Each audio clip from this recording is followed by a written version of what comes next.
Boom. What is up, my friend? Hey, Travis. Happy Tuesday. Happy Tuesday. How are you? Yeah, good. Good holiday weekend. Hope everybody out there had a good holiday weekend. Do you? I do. Well, of course. Do I really care? I don't know. Would you ever say to somebody, I hope you had a bad weekend? Yeah, hope you had a crappy holiday. Just to make yourself feel better about your life. Oh my God. I don't know, man. I was hot at my house. I spent a fair amount of time in the sun. So dicey at my age, but I am. You got to stay cool. Yeah, stay cool. Do you ever wear those like neck wrap things that you can soak in water and they cool you down? I have when we're playing golf. You don't play golf. I have. I suck, but athletics not really my thing. But yeah, I have some of those. I've had those things. I've also played golf like in Palm Springs in the summer. Yeah, that's terrible. It's $25 on a yeah, course. because nobody's there. Right, and so you get to play. You can play. I had a friend that used to set up this golf thing every year for a bunch of guys mostly, but there ended up being some wives and stuff. And he had a place out there, or he has a place out there. And so we would play golf. So they want to play 3 rounds of golf, right? Start early in the morning when it's a little cooler. Then the heat of the day, oh my God, 209, 206, I mean, 100. 200? Where are you playing golf? Afghanistan? On the, yeah, I'm not going to, it's too soon for any Afghanistan joke. So I used to say, 106, right? And so, at that point, we had all kinds of towels and stuff. We had, I thought you said it was too soon for Afghanistan jokes. Well, not making it Afghanistan. You said towels. Oh, man. Wow. Oh, come on. Lighten up. That is Travis.com. Please send your hate mail to Travis. Anyway, so it was nice and warm at my house. I understand this week's going to be much warmer than the weekend was, so kind of looking forward to that. Now, are we saying this is climate change or this is just weather? Is it hot? What are we saying here? Summertime. I don't. This is normal. Normal summer, right? As far as I can tell. I mean, I think that we are in another drought, which is sad because I thought we just barely got out of the last one, so then this started up again. We had a couple of really wet seasons, which caused a lot of growth. And then we would go back to the drought, which makes fire, which makes a lot of fire. Yeah. So things are tough up north, I think. But what people don't realize, I think, who are outside of California, is this is the time of year where we start to get our hottest months. I think September and October. Yeah.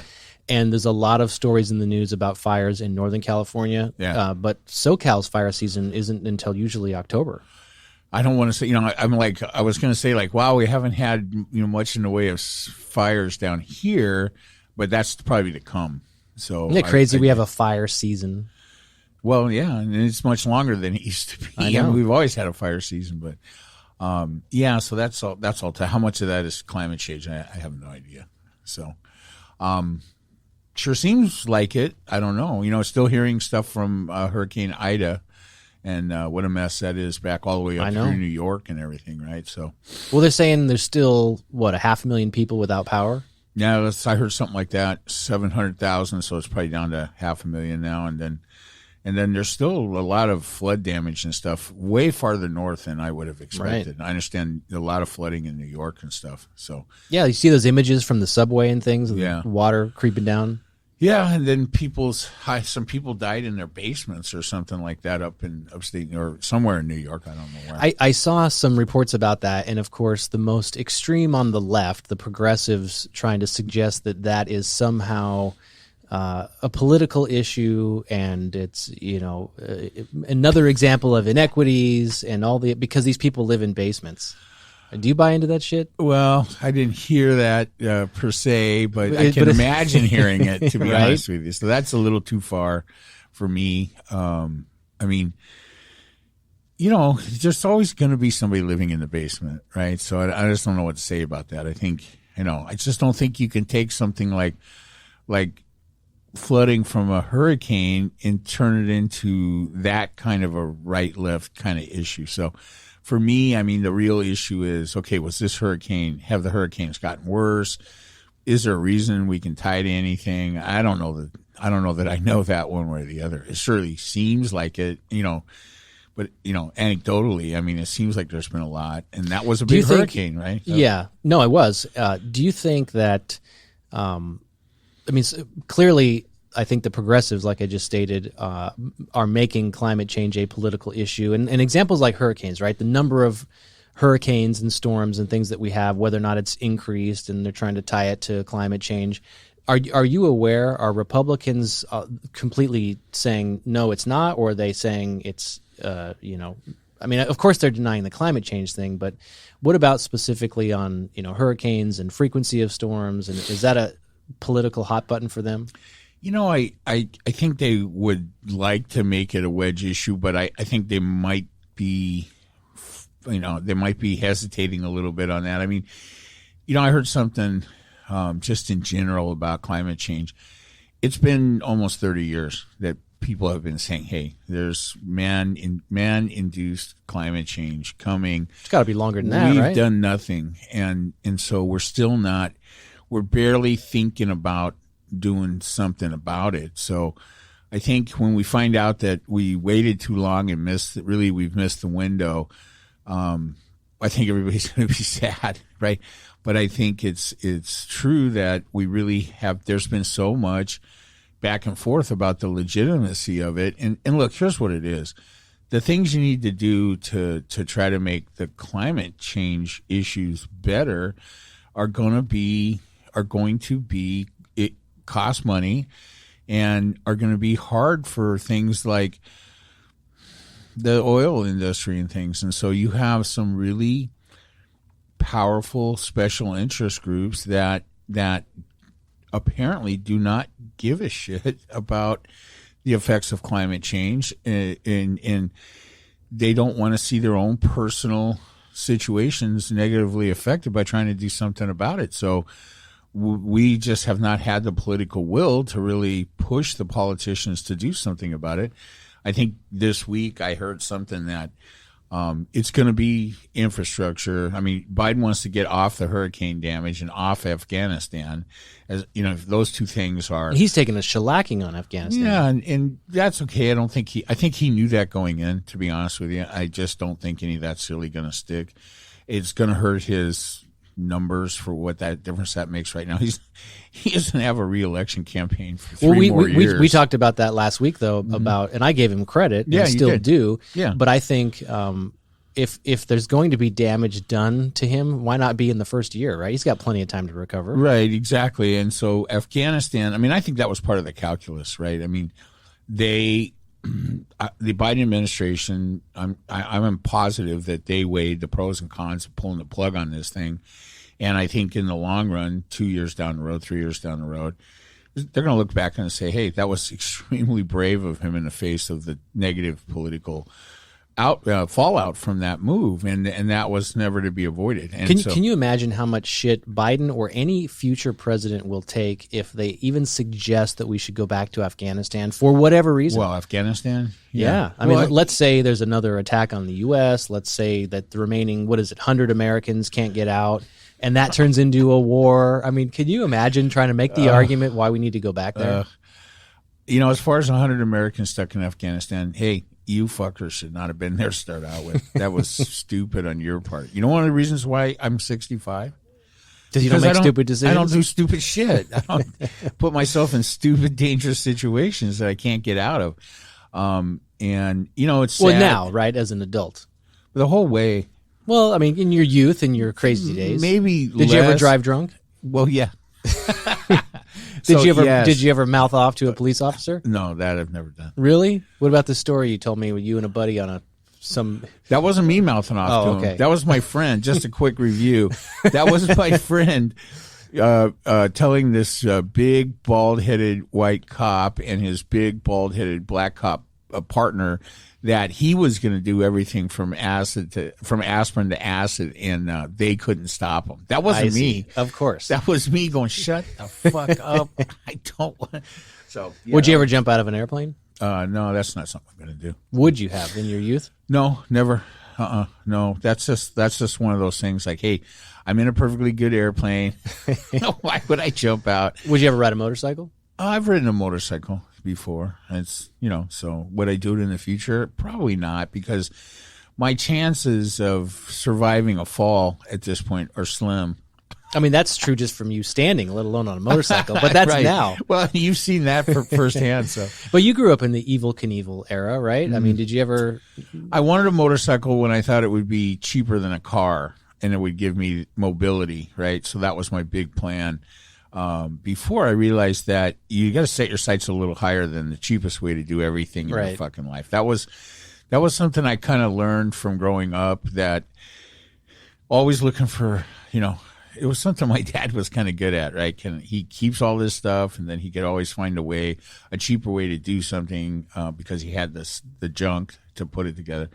And so I kind of started out, but then as I started to work and make more money and hung around people that were more successful than my parents, no offense to them, I started to realize that, hey, you don't always have to find the cheapest ass way to do everything, right? Or do it yourself. Sometimes set your sights on something, at the top end of the spectrum and go for it. And so, yeah. So there was a time where, I'll get a small motorcycle, I'll get a small motorcycle, and that'll be a lot cheaper than a car. And then I just realized that, hey, I need a car because there's no way you can go to drive-in in a motorcycle. Were you single then when you were contemplating your motorcycle? Yeah, I was a kid. I didn't even have a driver's license. Oh, well, we all did that. Yeah. So, I had the magazines with the cheap, wow, I can pick up this. I mean, motorcycles were really cheap back then, right? Yeah. A few $100s for a 100cc dirt bike or something that you could actually ride on the street. Well, you need more than 100 cc's. Well, I just never really got into it. And I was never into the biker kind of, culture. So, that really, Harley Davidson and all that kind of stuff didn't really appeal to me. I mean, I thought it was cool. I looked at it. I had magazines and posters and stuff, but I didn't really want to pursue it. And then I just got into cars. Yeah, you're still a fast car guy. I like cars. Yeah. So, okay, tie that into, this climate change discussion. That's just sad. That's just sad. I know. What about, can you envision the loss of the internal combustion engine? I mean, is that going to just break your heart? Is it going to break my heart? I don't think so. I kind of have the car I always wanted. I've had a couple of them. And what about that zombie green one with the bigger grill? What he's talking about are BMW's current style of having these giant grills on some of their models, and I'm just waiting for that to pass. I mean, I'm a huge BMW car fan, but to be honest with you, I think the first one I bought was a 2000 BMW 528i, and it was one of the all-time classic models, right? They have platform names for them. I can't remember what that E39 or whatever it was, and they've gone through 3 or 4 since then, and there's been some styling cues in some of them that I really fucking hate. And the current thing that I hate, the only thing I hate currently in BMW styling are these giant. They have the trademark kidney grills in the front. That's what they call them because they're look like 2 But they're kidneys. kind of small, right? Well, they should be small, but they've turned it to giant ones. And there's all these memes online where there's just 2 big kidney grills and 4 wheels, and that's it. So if you don't need air intake basically to cool off your engine because it's electric, then do you even need those at all? Yeah, well, I don't. There'll be some form of the kidney grill on the. There's an electric 2021 or 2022 sedan from BMW. I don't think. Their first foray was that little square weird one with the thin wheels. Yeah. From 2 or 3 years ago. Didn't really make it. I don't think. The new one should be better, but I don't want an electric car that looks like a vacuum cleaner. That's not what a hand vac. Prius is just. They have just knocked the ball out of the park on making their cars look like. Yeah, they've doubled down on like stupidity. A dustbuster. Right. Yeah. It's the worst styling ever. But I think there's some. I think we're right on the edge of some good looking electric vehicles. I mean, they don't have to look stupid. They just. I don't know why they design them that way. They don't have to look like that. But what about the reason I asked? I was reading this report over the weekend that I think. In the EU, they've set a deadline of 2035 where there will be no more internal combustion engines allowed. Oh, I think on new vehicles. New So you could probably still own what you have, or buy maybe a used vehicle. And the supercar manufacturers, as they were calling them, Ferrari and Lamborghini, were lobbying to say, well, wait a minute, our customer base is a little bit different. We only sell, I think it was like 9,000 cars from Ferrari a year, and maybe 7,000 and change from Lamborghini. And we're working on battery technology, but because these are basically race cars that are, computers and just like you would see on an Indy track or something, the battery technology that you all assume can power your BMW isn't going to work for these supercars, and so we need a little bit more time to figure this out. So what? They get a pass on? Well, that's basically what the ask was, and fuck them. And I kept thinking, if I were them, I would just be quiet about it and just wait, another 10 years or so, and hopefully that there's a change in policy, or you can beg for more time then or whatever. But to draw attention to yourself now and say, wait a minute, folks, I don't even know what they cost. What's a Ferrari? $200,000 or more? Yeah, I mean, that's the bottom end of the supercar pricing. You think? Yeah. And you probably can't even really get one. You got to be on a list. Yeah, 150,000 for the cheapest things you're going to consider a supercar. $500,000 on the top end, right? Pagani and stuff like that. Well, probably more on the top end. Yeah. Well, I mean, you can go as much as you want. If you can get one. There are a couple models out there that are in the millions, but then that's nothing to do with some cars that are not brand new, right? Have values in the millions, in the $3-4 million range. But what was? So I've been watching the original Magnum PI series. Of course, he was famous for driving that red Ferrari 308, and they make a reference to it, like in the first season in 1980, that it was a $60,000 car. Yeah. So Well, when every other car is $5,000, that's pretty expensive. No, I know. Right. Yeah. So, so that was 80. So in 83, I paid $15,000 for a 5-speed manual V8 Camaro. Brand new? Yeah, brand new. What was it? 15,000? 15,000. Yeah, that's a cool. What color was it? It was charcoal gray, T-tops, gray interior. That's gray cool. Motors. Yeah, it was good. What was the motor in that one? It was a V8. I don't remember the size, the specification, but it had a 6-speed, 5-speed manual transmission, which I get tired of pretty fast. Yeah, but I'm sure it was fun to drive. It was pretty cool. I mean, that you could, with that transmission, you could do everything. But there was no manual. There was no it wasn't paddles and stuff. It was a 5. Right. It was a stick shift. Did it have power steering? Oh yeah, it had power steering. How about the brakes? It was a nice car. Power brakes. Yeah. Yeah, it was a nice car. Power everything. I mean, it was a Berlinetta, so it wasn't a Z28 or something like that. So, it was really Debbie drove it around. I had a truck, So, and for me now, it's just I just want to drive a truck. That's all. I mean, I already have a truck that I plan to drive into my retirement years till I should stop driving. So once how are we going to determine when you should stop driving? I'll make that decision. Yeah. What if you're not ready?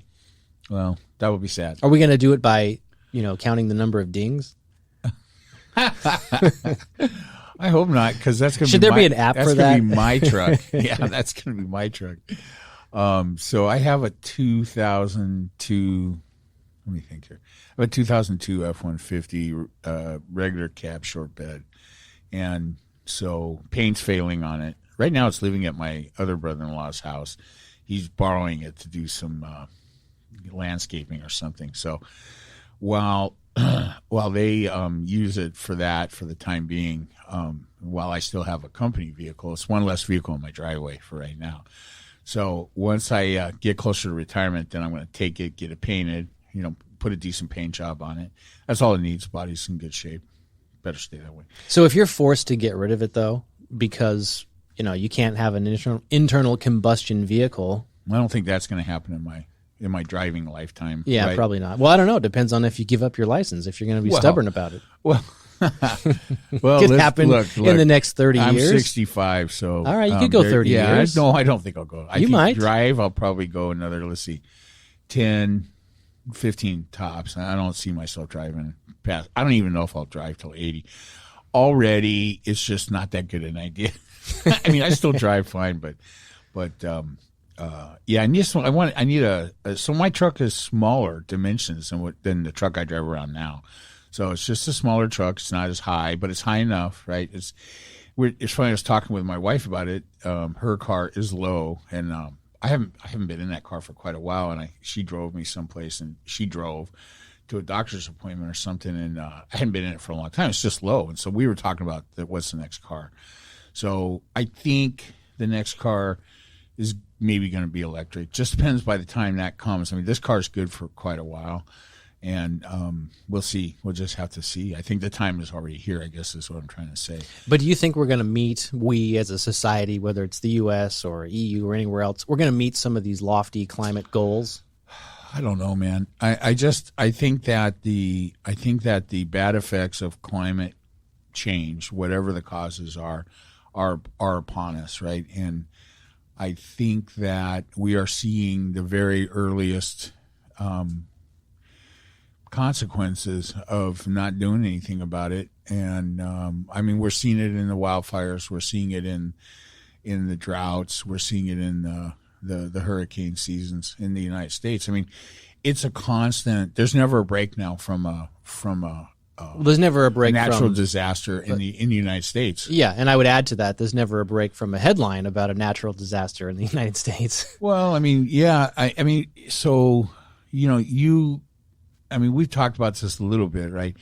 Do you blame a president, no matter who it is, for natural disasters? I don't. I mean, I don't think that's really. Most people do if it's a Republican, but I don't blame either side.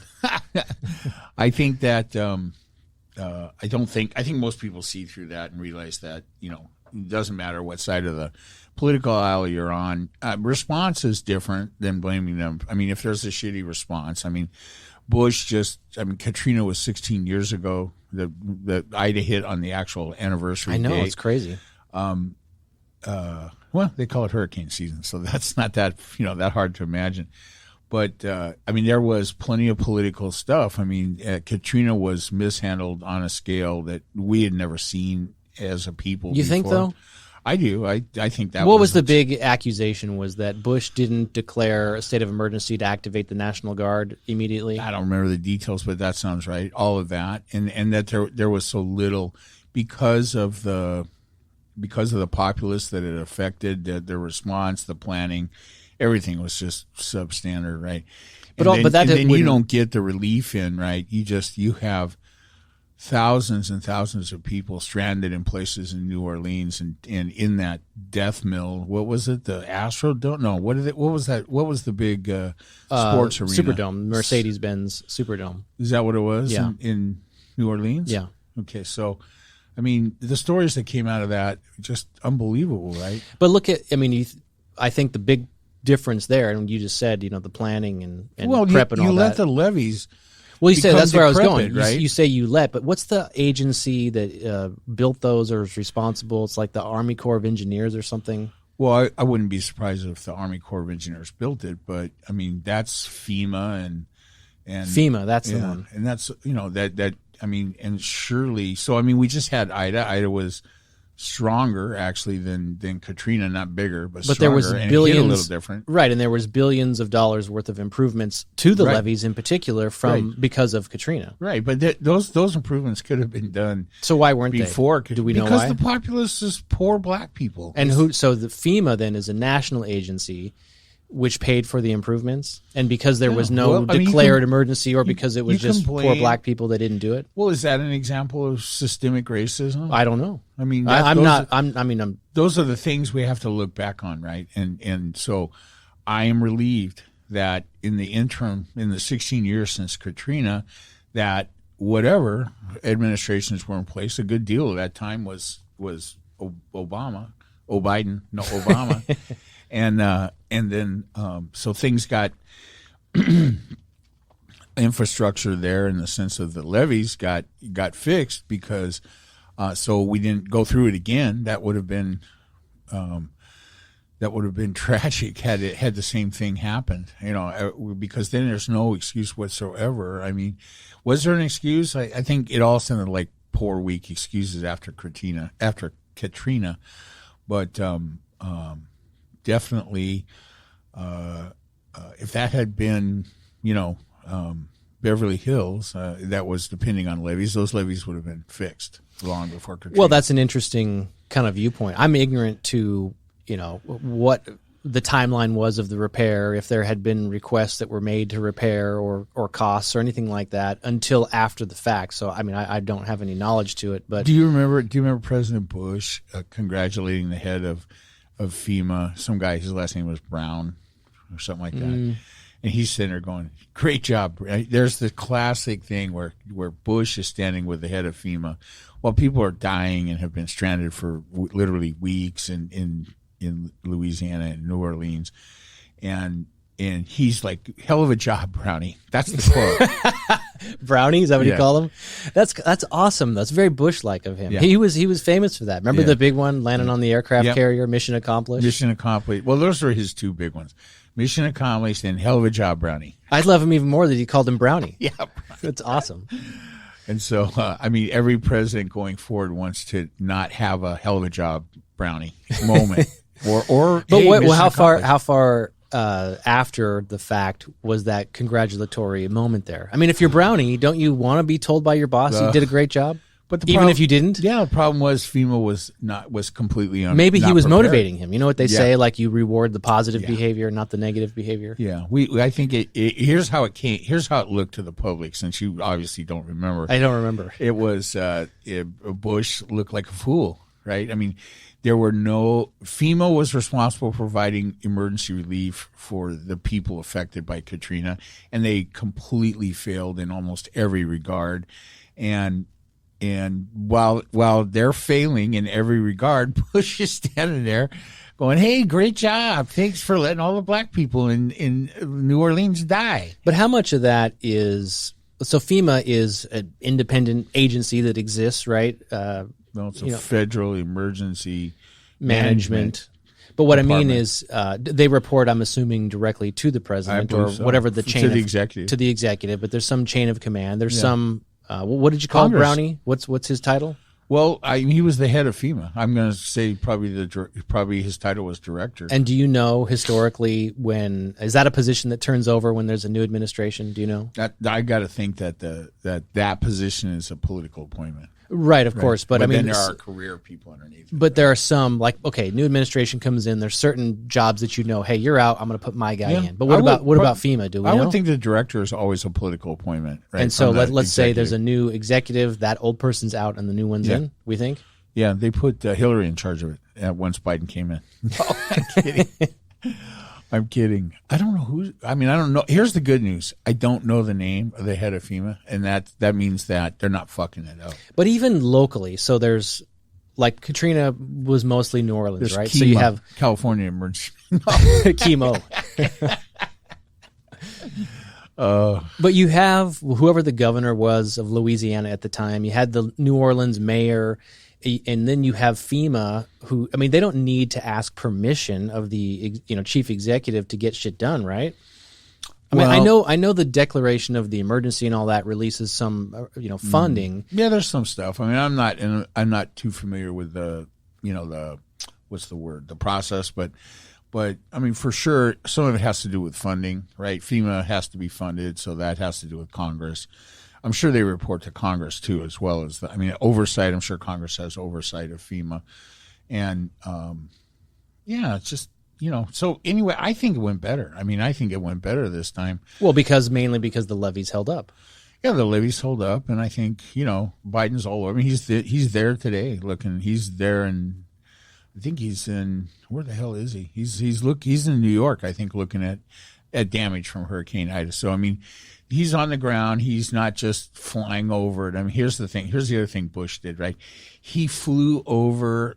He never went to New Orleans. He never landed. Is in that Louisiana. right? He flew over it in a helicopter. Are we sure about that? Yeah, they call it flyover crisis management. I failed to do my homework from last week where I said I was going to fact check your comment about Fox News and the supporting the 22,000 Trump lies. So I didn't fact check that, but I don't know. This one has a little bit of questionability here. He never did land anywhere. My recollection is that one of the big criticisms was that he never landed on the ground. Just like Trump went to Puerto Rico. Puerto Rico. Puerto Rico, and shit talked the Democratic governor, and then threw out rolls of paper towels to the audience at his press conference, and then got the fuck out of there, and never sent him any money. What, they don't need toilet paper? Yeah, not toilet paper. Did I say toilet paper? Paper towels. Paper towels. Yeah.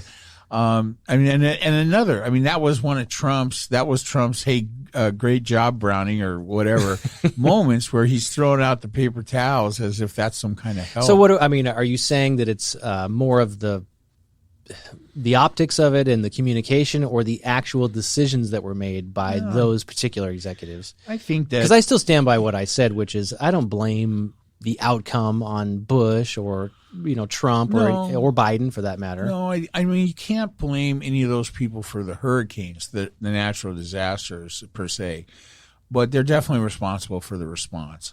So if the response is feeble and stupid, then they need to be held accountable. Maybe Bush was trying to make a lighthearted moment out of it. Bush was not, although I don't think of him as a disciple of Satan like I do Donald Trump. He was kind of a twit sometimes. And so I don't think that the people of Louisiana were really his main concern, to be honest with you, even though he was the president at that time during that terrible, terrible catastrophe. But I don't think he ever had a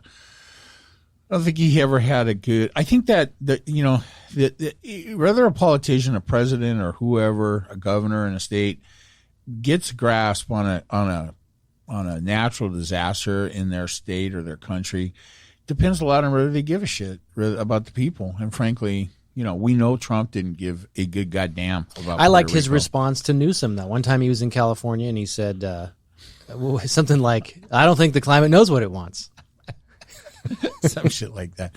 And then there was the time that Trump came to, after what was it, Paradise got burned down, and he's up there with Newsom and some other politicians. Things were burned down all around wherever they're standing, and he then tries to reference that Paradise and uses the wrong name, calls it Pearl City or something like that. I like how all these politicians, they do it. There's some local, like bottom level state New York people that I saw in the news. Yeah. They all get their brand new fucking khakis with their bomber jackets and brand new boots that have never seen any dirt. And they're out there for this photo op and they're hugging and, taking pictures. It's like, I think fucking work. Yeah, I think we've seen less of that with Biden. He has a different style, right? He's going on the ground. He's doing stuff. I mean, it's still a show, right? I don't think that I'm being taken in 100%. I mean, he's doing what every president does to some degree or another. It's just some are going to do it better than others. And why do we think we need that? Like, in other words, there's so many layers of agencies that, I mean, if I'm Biden, I would just say, I'd pick up the phone and say, "You guys got this? All right. I'm going off for the weekend." Yeah, I think that that's. I mean, here's the thing: he's not playing golf while this shit's going on, right? That's what Trump would have been doing. Because he can't. He'd fall over. Well, maybe, I don't know. I'm not too up to date on his golf. He'd be like ability, the Bishop in Caddyshack. Get out there, struck by lightning. We are just lucky that the worst natural disaster we had during Trump's time in office was COVID, and it was really the only one, and he dropped 700,000 people. Well, you're also saying that because that's probably the one thing that got him out of office. Well, I mean, if his biggest issue was, say, Ida, at the time that COVID happened, he probably would have survived that. I don't think I don't think that the results from Ida would have taken down the economy. I mean, that's what I mean. Yeah, he only lost because the economy took a dump. Right. That was the only thing he had going for him. I mean, when his whole time in office was kind of like, well, he's a misogynistic, racist, failed businessman, but the economy's doing great, so let's not rock the boat. And once he lost that, then it's like, well, he's a misogynist and a racist and a failed businessman, and the economy's in the toilet. I'm not going to the poll. I'm not going to vote. So I think that's what took him out. It wasn't at the time, to be honest with you.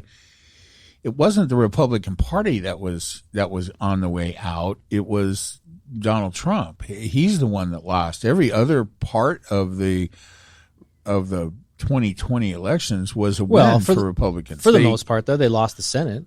Barely. Well, they still lost. Right? And they think about those two special elections. Is that what they call them? The Georgia thing? Yeah. Remember, there was a time where it was like, hey, there's going to be this special election or runoff or whatever, but don't worry, we got this. Yeah, I mean, but I think that in general, I mean, they gained seats in the House, which that was like surprising to me. So that was like an afterthought victory. Like you lost the Senate. We gained seats in the House. They also gained a lot of state House seats in different things. So I think it was a win for them. I think that it was really the only failure in the 2020 elections was Trump himself. So I think the more I think about it, the more I think maybe they're going to come to realize that. I mean, I think that this far away from any significant election, they don't want to cross Trump right now by arguing with his ridiculous, stupid take on a couple of key issues, because I don't think there's any upside for them this far down, right? But as they get closer to some of these elections, and I think that the January 6th investigations are going to go on, that's going to hurt the situation. The truth is going to come out about the election stuff, and the only. Are you happy about some of these January 6th? The first couple of guys are being sentenced and going to jail. Well, you mean for the people that were actually there? Yeah, they should all go to jail. There was one guy, two famous ones so far. One had the bullhorns on. He was like a barbarian-looking guy, no shirt, long hair. The January 6th shaman.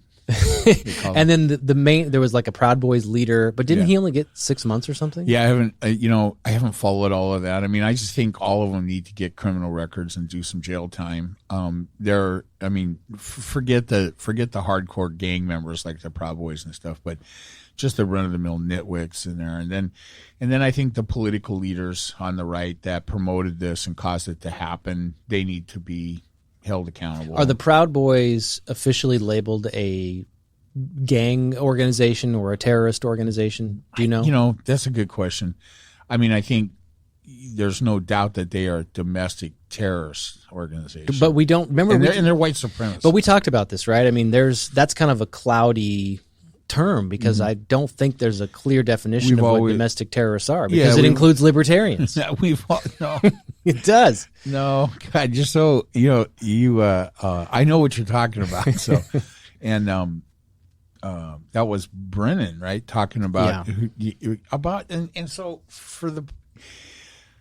so former CIA head Brennan, whatever his first name was, he had a talk or something a while back where he was talking about extremist groups in all kinds of extremist groups. And so Travis wants to try to say that Brennan has equated all libertarians with domestic terrorists. And the other thing that really burned my ass was he said two things. One was libertarians, but the other was people who are less likely to cooperate with COVID restrictions. If you're in an extreme position on that, I can see where he included them in that, right? Because these are the people that might participate in acts of domestic terrorism. Well, I mean, he didn't define that, right? I mean, you could have somebody who... I got it. Yeah, you got it. I don't know how you guys missed it, but yeah. What about QAnon? What the fuck is QAnon again? Well, I mean, they're nothing really. What is it? Is it a church? No. I can't keep them all straight. No, it's a conspiracy theory. Is it a them? I think it's a person. A person? Yeah. His name is Q, like James Bond. No, they think it's some. Oh, let me think. Is it the guy that invented Bitcoin? I think I'm getting it. No, that's That's what I'm thinking of. What are you thinking of? I'm thinking of Bitcoin. There's a guy that actually, but he's, but he doesn't have a name. His name is like Pi or something. Well, No, they do. That should be, if you're the guy that invented Bitcoin, your name should be Pi. There's a Japanese guy that they often quote as the inventor of Bitcoin, but he has always denied it and remained anonymous as far as that goes. But Q is just a bunch of conspiracy theory nonsense, right, from whack jobs. What's the Q and what's the anon? QAnon. QAnon. What is it? I don't know. I'm not in it. I'm not part of QAnon. I haven't. Here's the thing. I haven't watched the HBO special on QAnon yet. There is one. Is there one? Yeah. So I'm going to watch it. Yeah, it's just wow. QAnon is just like the most extreme manifestation. Well, how do you know it's the most extreme if you don't know what it is? Well, I mean, I know what it is. Well, just take a shot at telling me what it is. Here's why I even asked. Conspiracy theory. But what you say, it's a theory. Like, is it a website that has like theories, like Nostradamus, or what? I mean, I read something. Literally, I didn't read the article because I didn't want to read the article. But Right. the headline was something like, "QAnon firmly believes that Trump will be reinstated as president Yeah. before the end of this calendar year." Before the end of the calendar year now. Yeah, yes. That date keeps moving out. It keeps moving, yes. Yeah, it was supposed to be. I like the memes where there's been this thing. There was a date. What the hell was it? It's just recently passed that there was another date that all those whack jobs are saying everything was going to come out. Trump was going to be reinstated. So then there's the shot. It's this video. So you'll see it on Instagram or TikTok. And there's a guy with all the MAGA shit all dressed up and everything. And he's out there in front of the Trump building, the entrance to the Trump building there in New York City. The tower. Trump Tower. And he's like, yeah, he's back. He's been reinstated. Yeah, it's great. And the security's starting to come out of the door because he's dancing and there's video. And then someone's like, hey, he didn't though. It's not. He goes, what? What do you mean?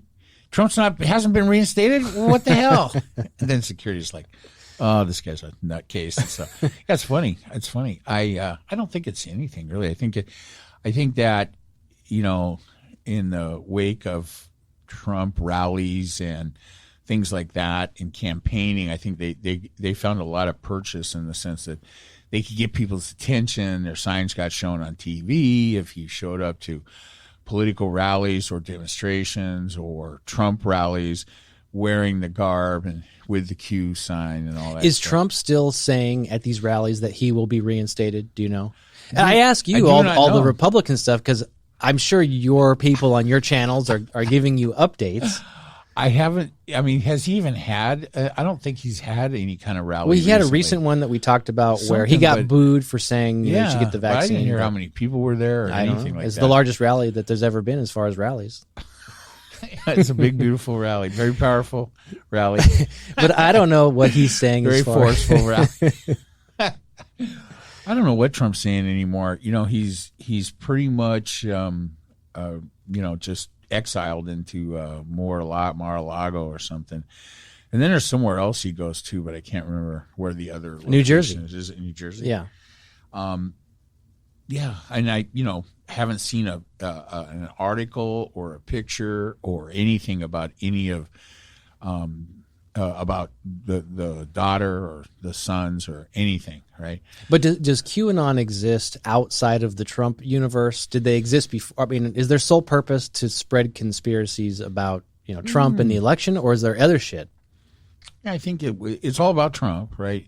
QAnon was supposed to be exposing. So I'm going to tell you what I know. Essentially, maybe you're really asking me. I'm really asking. I really don't know. QAnon is the conspiracy theory that says that the Democrats are running a pedophilic child cannibalism ring.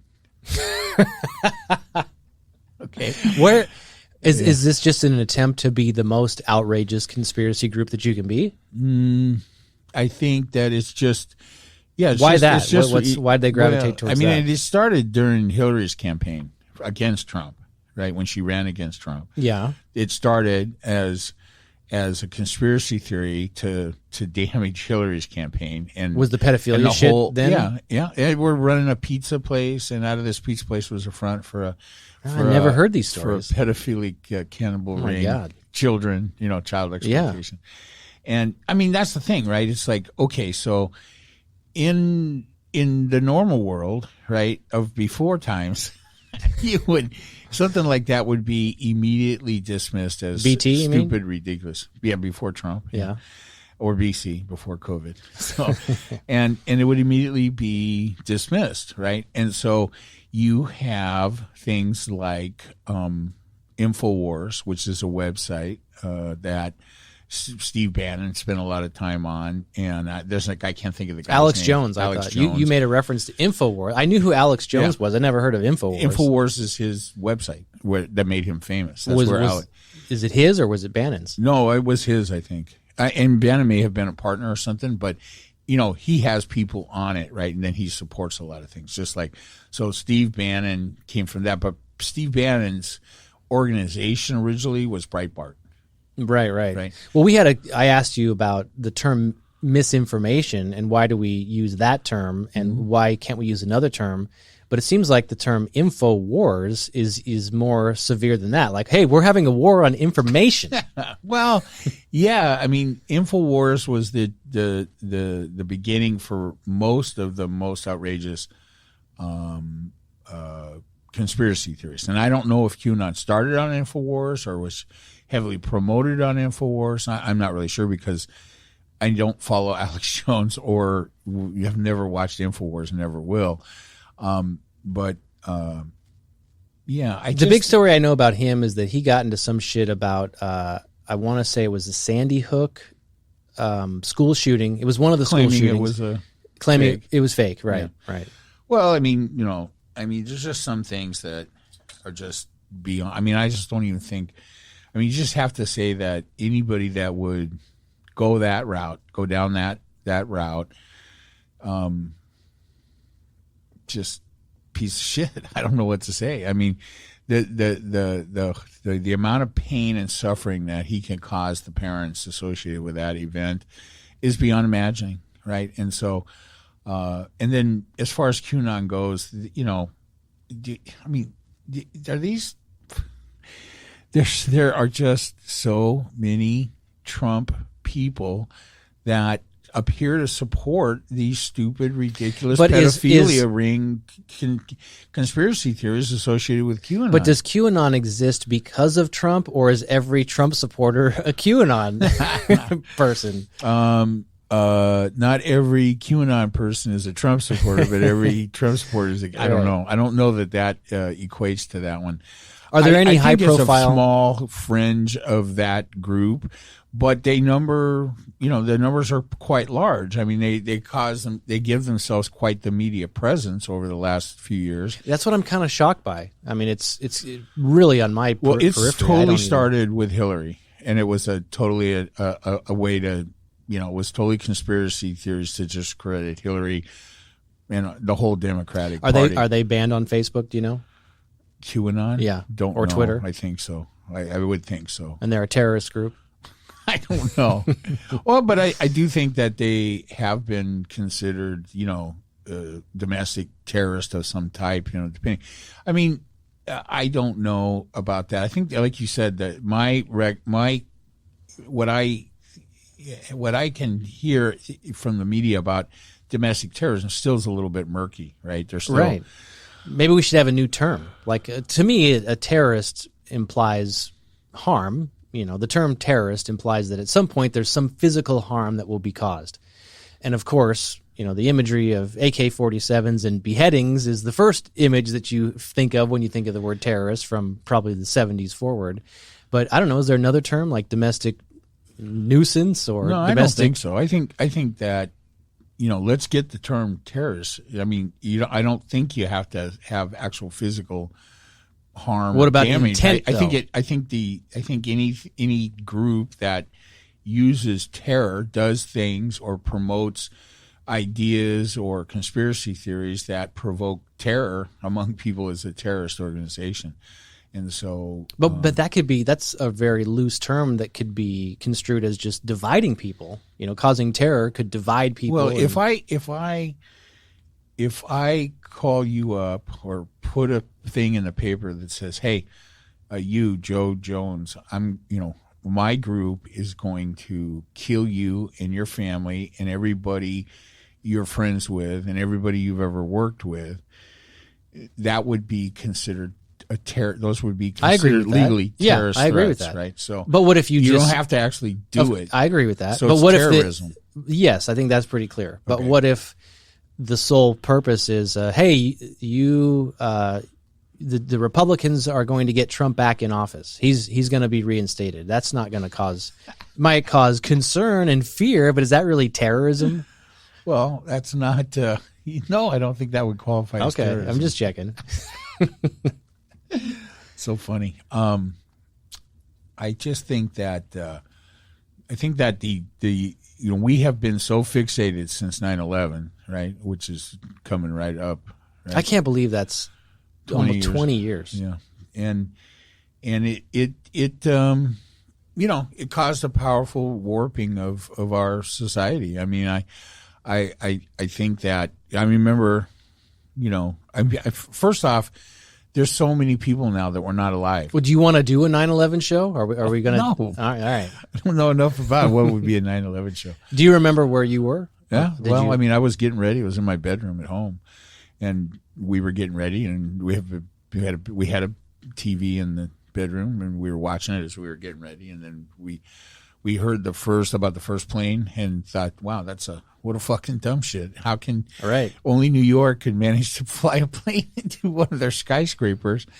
And then that went on for whatever it was, a little while, still getting ready, and then boom, heard about the second one. The second I heard another plane hit the other tower, I knew it was terrorist attack. I knew it was Middle Eastern based, and that's all I knew. And then we took off. We both had to go to work. Debbie went to she worked at Rouse at the main office in Compton, and I was just, what the hell? I had an appointment at one of my customers' offices in Long Beach, so I drove out there to make that appointment. And by the time I got out there, things had gotten much worse. Airplanes were, and so I called her from there. Nobody knew at that point. This was still early enough to know whether there were going to be another 20 things happen or what. It surely seemed that way. Well, remember there was the whole question about whether or not shit was going to happen in L.A. Yeah, exactly. And I was in Long Beach at that point, right? And but I was more concerned about, Debbie, like, hey, should I come and get you? Or are you going to come home? What's going to happen? And she's like, no, I'm staying here.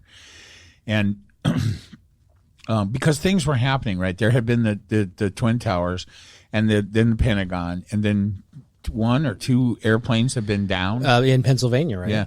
So, I mean, at that point, it was multiple things. And, really did not know where it was going to go from there, right? And so, that was a little bit scary. And then, of course, all the planes are out of the sky. And then that was weird city for however long that lasted, 2-3 weeks or whatever it was. I know. There are no planes in the sky, and just everything was fucked up and weird, And that's about. I mean, that's really the sum of my. And then it was like watching the towers go down over and over and over again on television, which I just could not stop watching. Do you watch that now? Will you watch it? I'll watch it 20 now. years later. If I see it now, I'll watch it.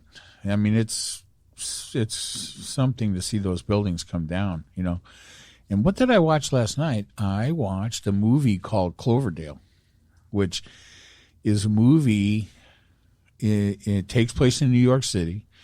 And so supposedly the military finds this camera in Central Park.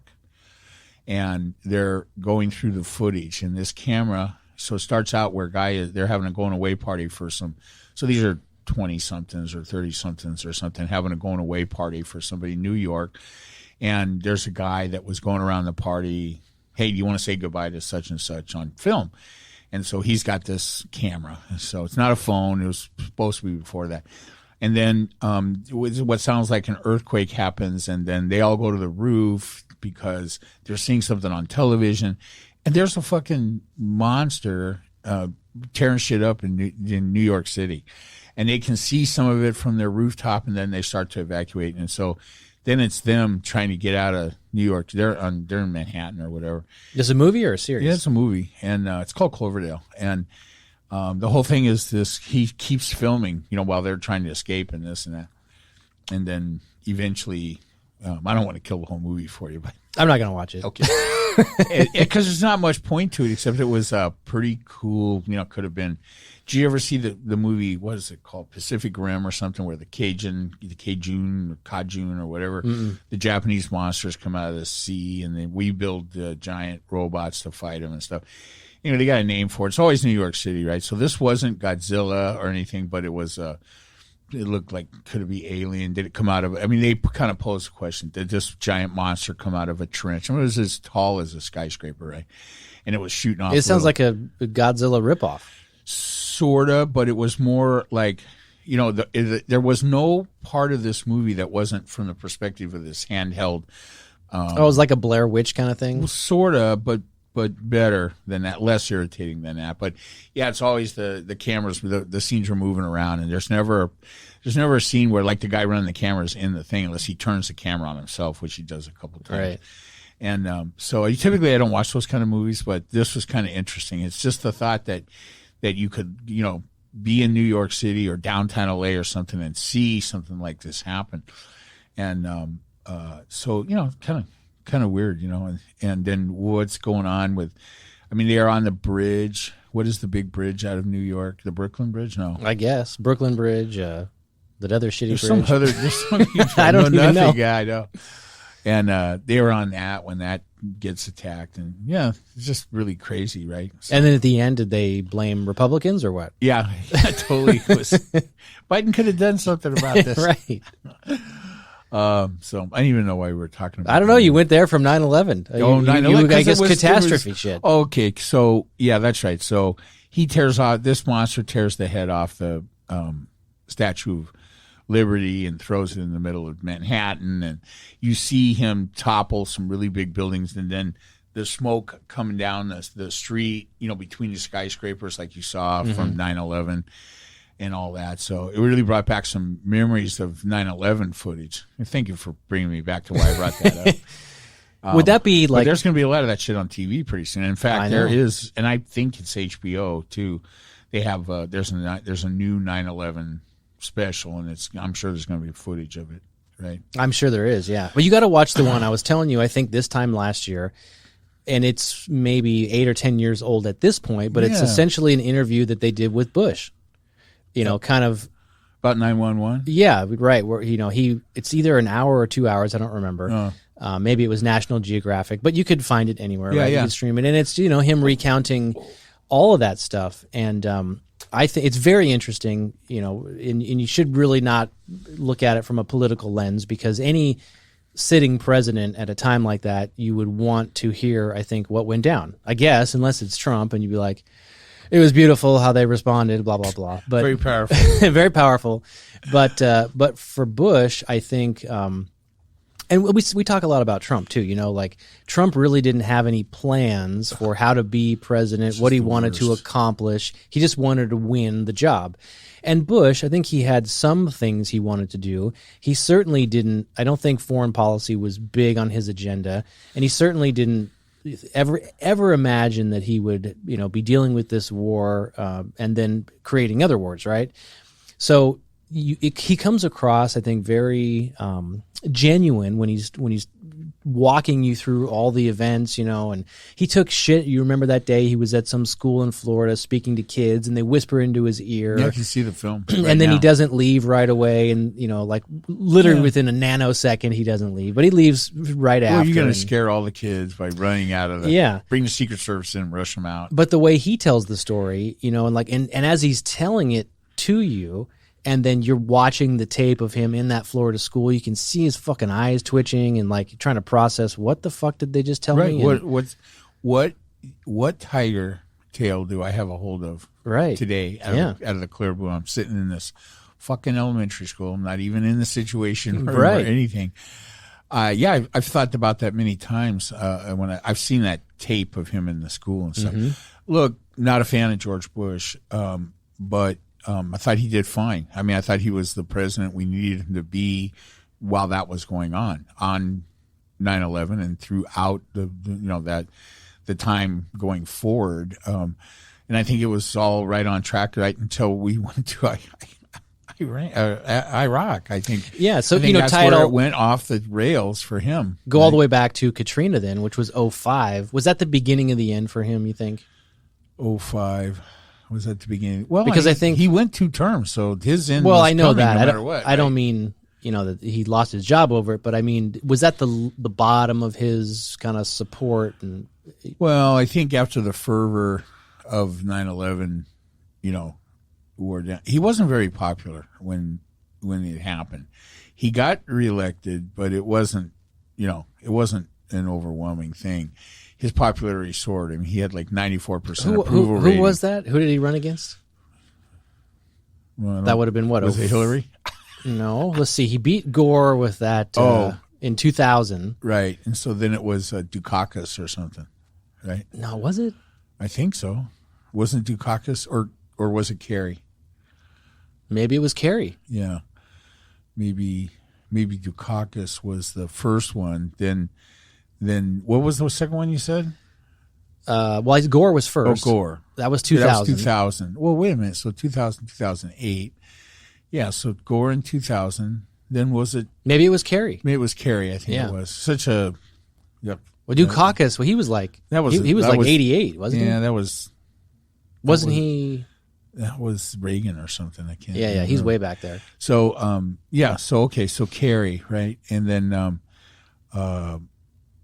there was, and then he won, and then he was hugely popular. He had like 94% approval rating after 9/11, right? So, I mean, that just means he did the job he was supposed to do. He kept the country united, and gave him a purpose. How much weight do we need to give to that term, approval rating?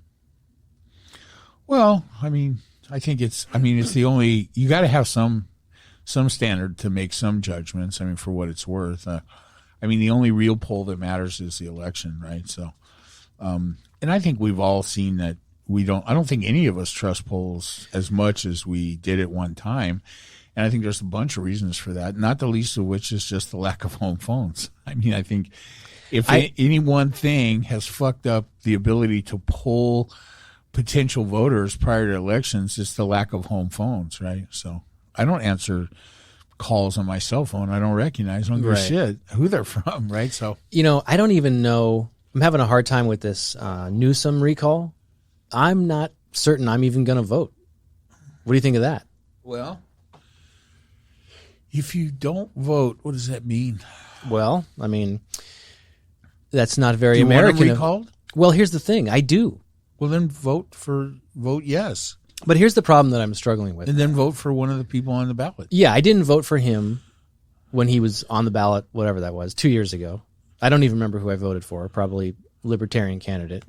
Probably the other guy. The Libertarian. Yeah, and I don't think it was Cox. An elder wasn't a story back then. But it is, if I'm being honest, and I've said this before, it is a relatively small number of signatures that drew this whole recall election. Newsom's not my guy. I don't think he's doing a good job. I don't think he's the best fit for California. But what's been weighing on me... Recall him. What's that? I wouldn't recall him. No. Right. We have a process by which he gets to keep or lose his job, and that's an election after 4 years. Right, exactly. And so there's just so much that we've talked about extensively on the podcast about, you name it, whether it's popular vote, electoral vote, voting restrictions, Supreme Court, nominations, and everything in between. And the that's a tough one. Politicization. Yeah. Politicization. Yeah. That's a hard of word. Every issue. What I've said is it's going to come down to nuclear war, where basically, one side's going to do whatever it takes to cannibalize and beat the other side. And so if I'm being honest about that, I don't know. I just think that this is dangerous waters that we're in here in California. Now, listen, is my vote going to make a difference? No. Does he have enough votes to keep his job? I think so.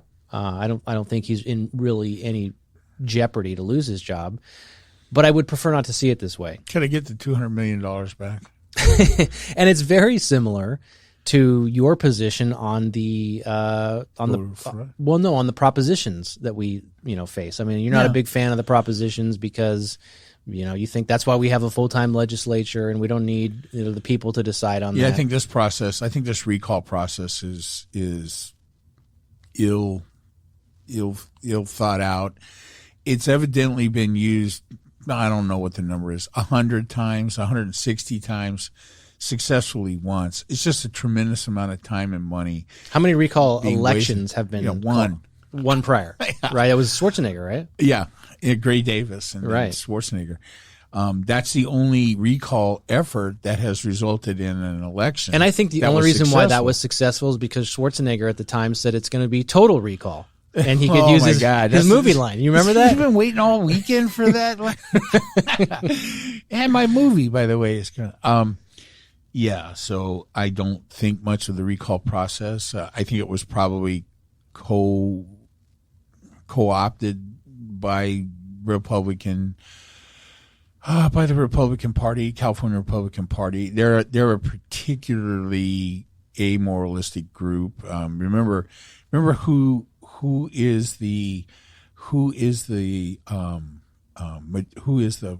this?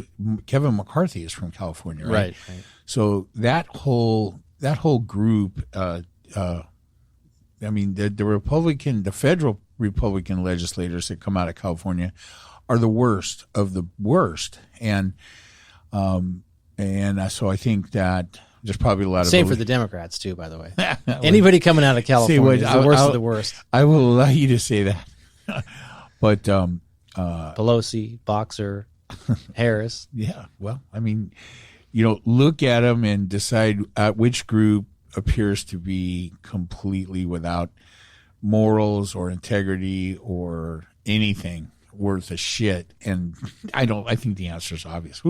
Who is the guy that was such a sycophant for Trump? Another California guy in the House, and he was the majority leader on the Intelligence Committee for such a long time, and out of San Diego. Are you thinking of Issa? Not Issa. No, no. He was the chair. He was the chair of the Intelligence Committee, the House Intelligence Committee.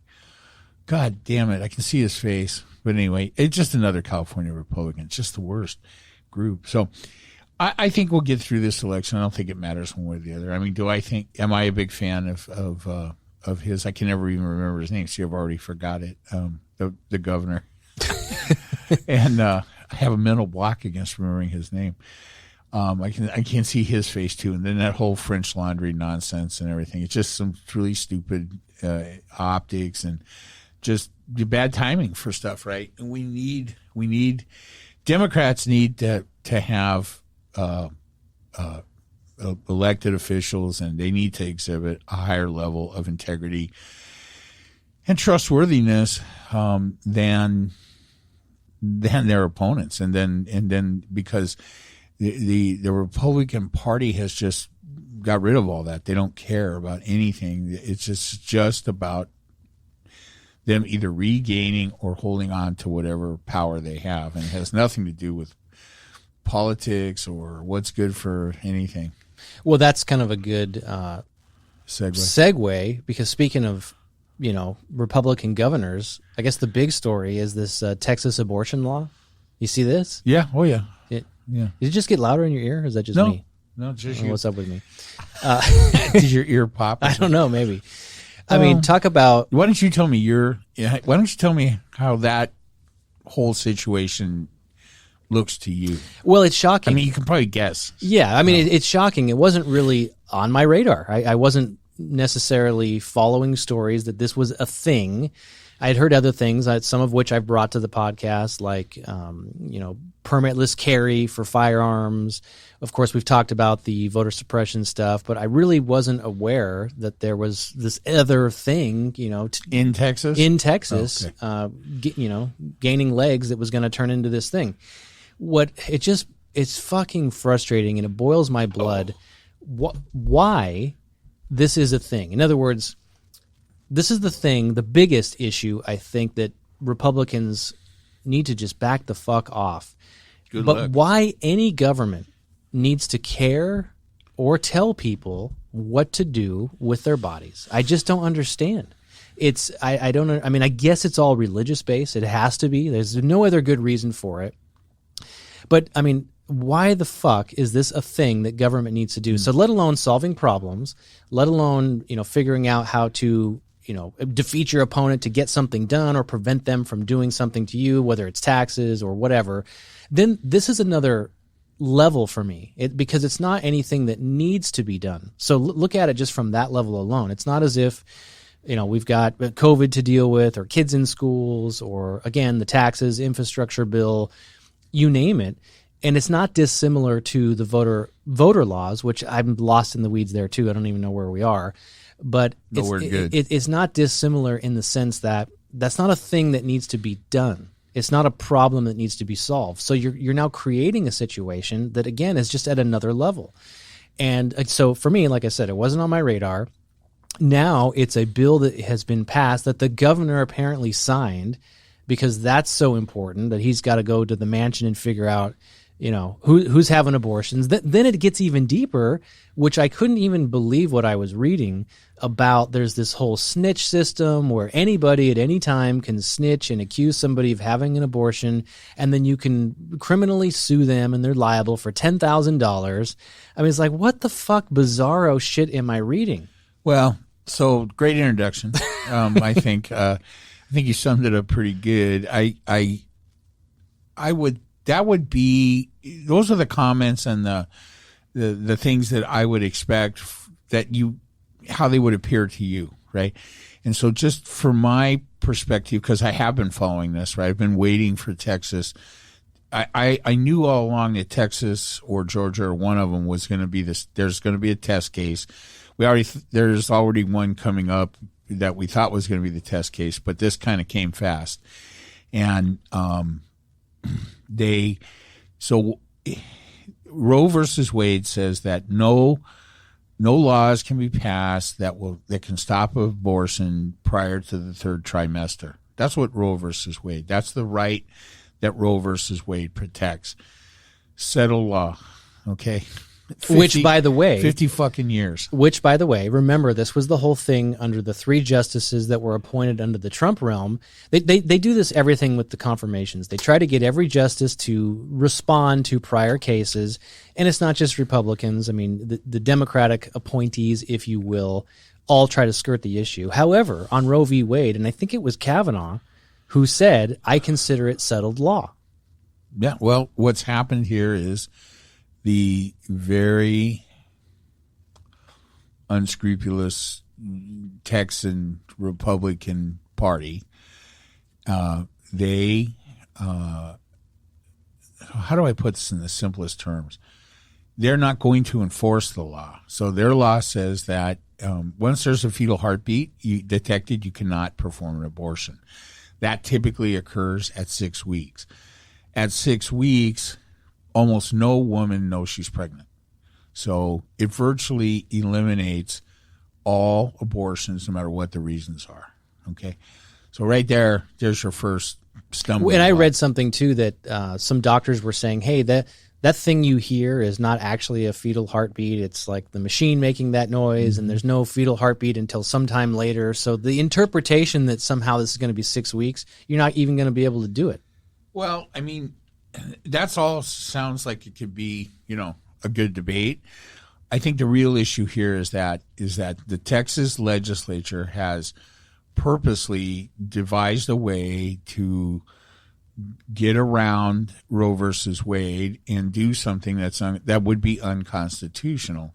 If the state passed a law that says, hey, you can't do an abortion once a fetal heartbeat or 6 weeks has elapsed or is detected, then that would be unconstitutional. Immediately, that Texas law would be taken to the Supreme Court, and the constitutionality of that law would be challenged.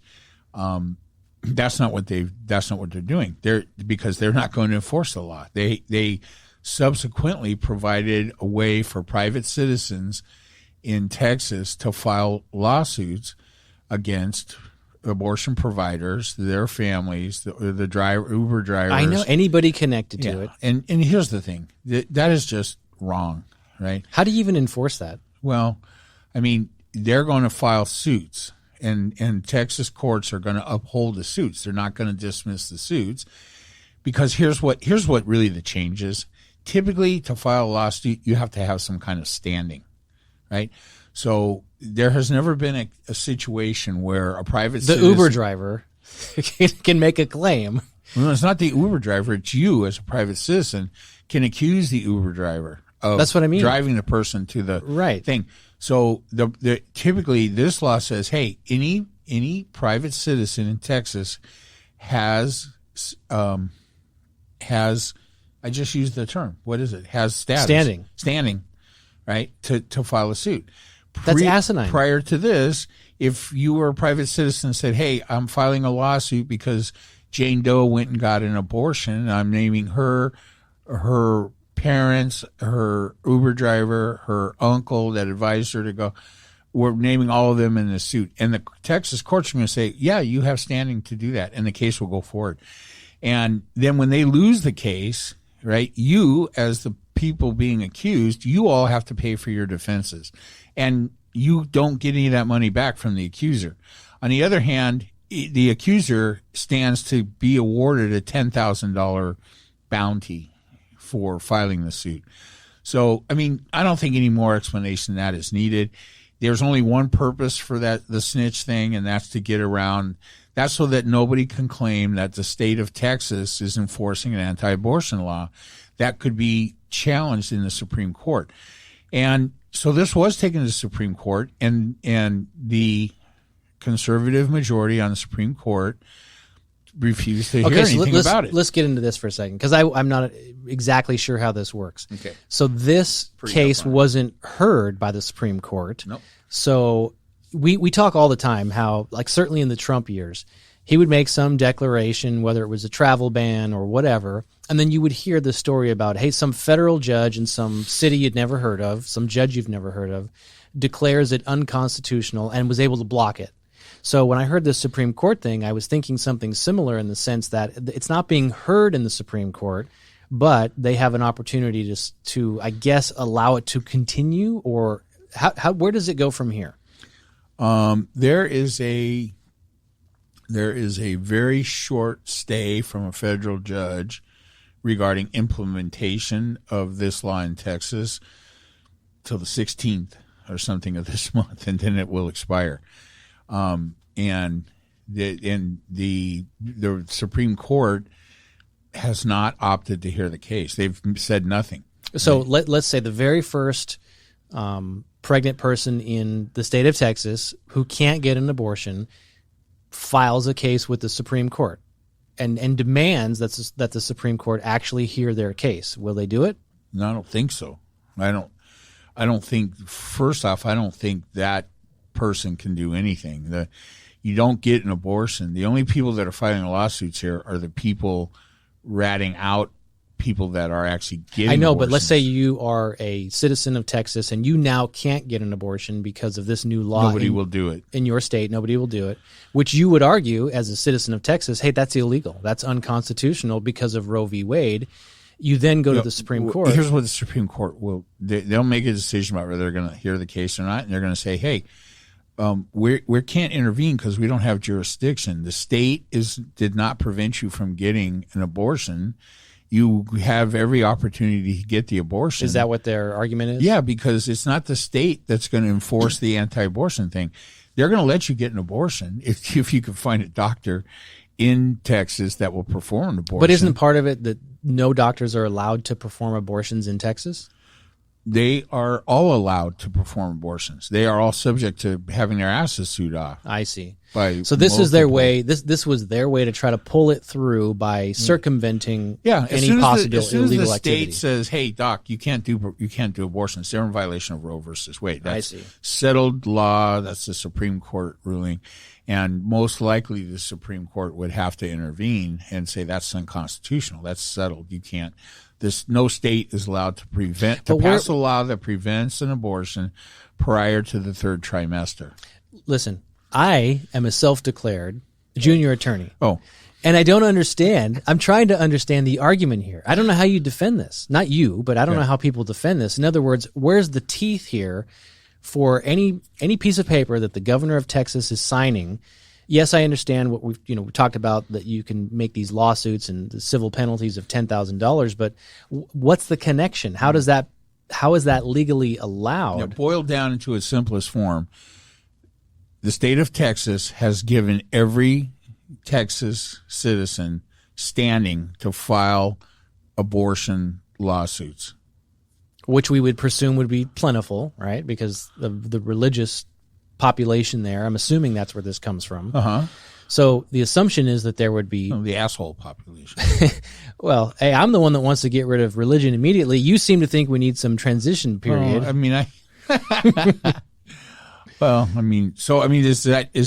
that help you? You're trying to understand. Does that make it any easier? I hear what you're saying, and I guess that I understand how. That's the legal thing, right? But how is that even allowed in the sense that I just don't even understand how that would even be possible. Mm-hmm. Well, I mean, in the interim, I think people think that there's going to be, well, there could be congressional action, right? Could you get that backed up? Could you get something through the House that would speak to this? You probably could. Could you get it through the Senate? Well, you could theoretically, as long as we have a one-person majority, right? I don't know if a bill like that would take the 60%. If it does, then the only way to get it through would be, get rid of the filibuster. So let me make sure I understand. There is no law that says you cannot get an abortion in the state of Texas. But there's so much, just so messy, and there's civil penalties and lawsuits and everything else that the goal is to deter the abortion providers from even entertaining the thought of taking somebody in. Right. Providers will not perform it now, and any provider that did would be subject to being sued by any citizen of the state of Texas. Okay, let's say you're that provider, you're sued. Can that provider then appeal to the Supreme Court and say, this is my right to perform this as a medical clinic, and how do you allow these people the right to sue me? Well, here's what Roe versus Wade says, and to the best of my understanding, didn't write it, that no state government can enact any laws that would prohibit abortion prior to the third trimester. So, the way that the Supreme Court would respond to this would be, well, the state has not prevented you from getting an abortion. They didn't pass a law that says you can't get an abortion. They passed a law that says, Texan citizens have standing if to file lawsuits if an abortion is performed after 6 weeks or after. But I would argue then that is the same thing. That basically is why you are a junior attorney, not a real attorney.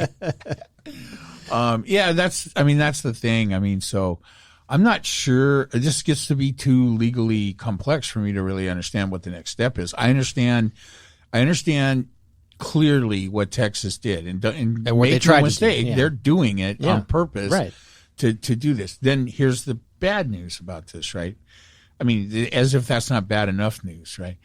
But it will be the playbook then for multiple other conservative states. Yeah, Alabama. So there's a lot of layers here. They're coming. They're all going to file this. They're all going to pass the same laws. Given your explanation of how they intend to enact this, do you think that the Supreme Court's answer was correct?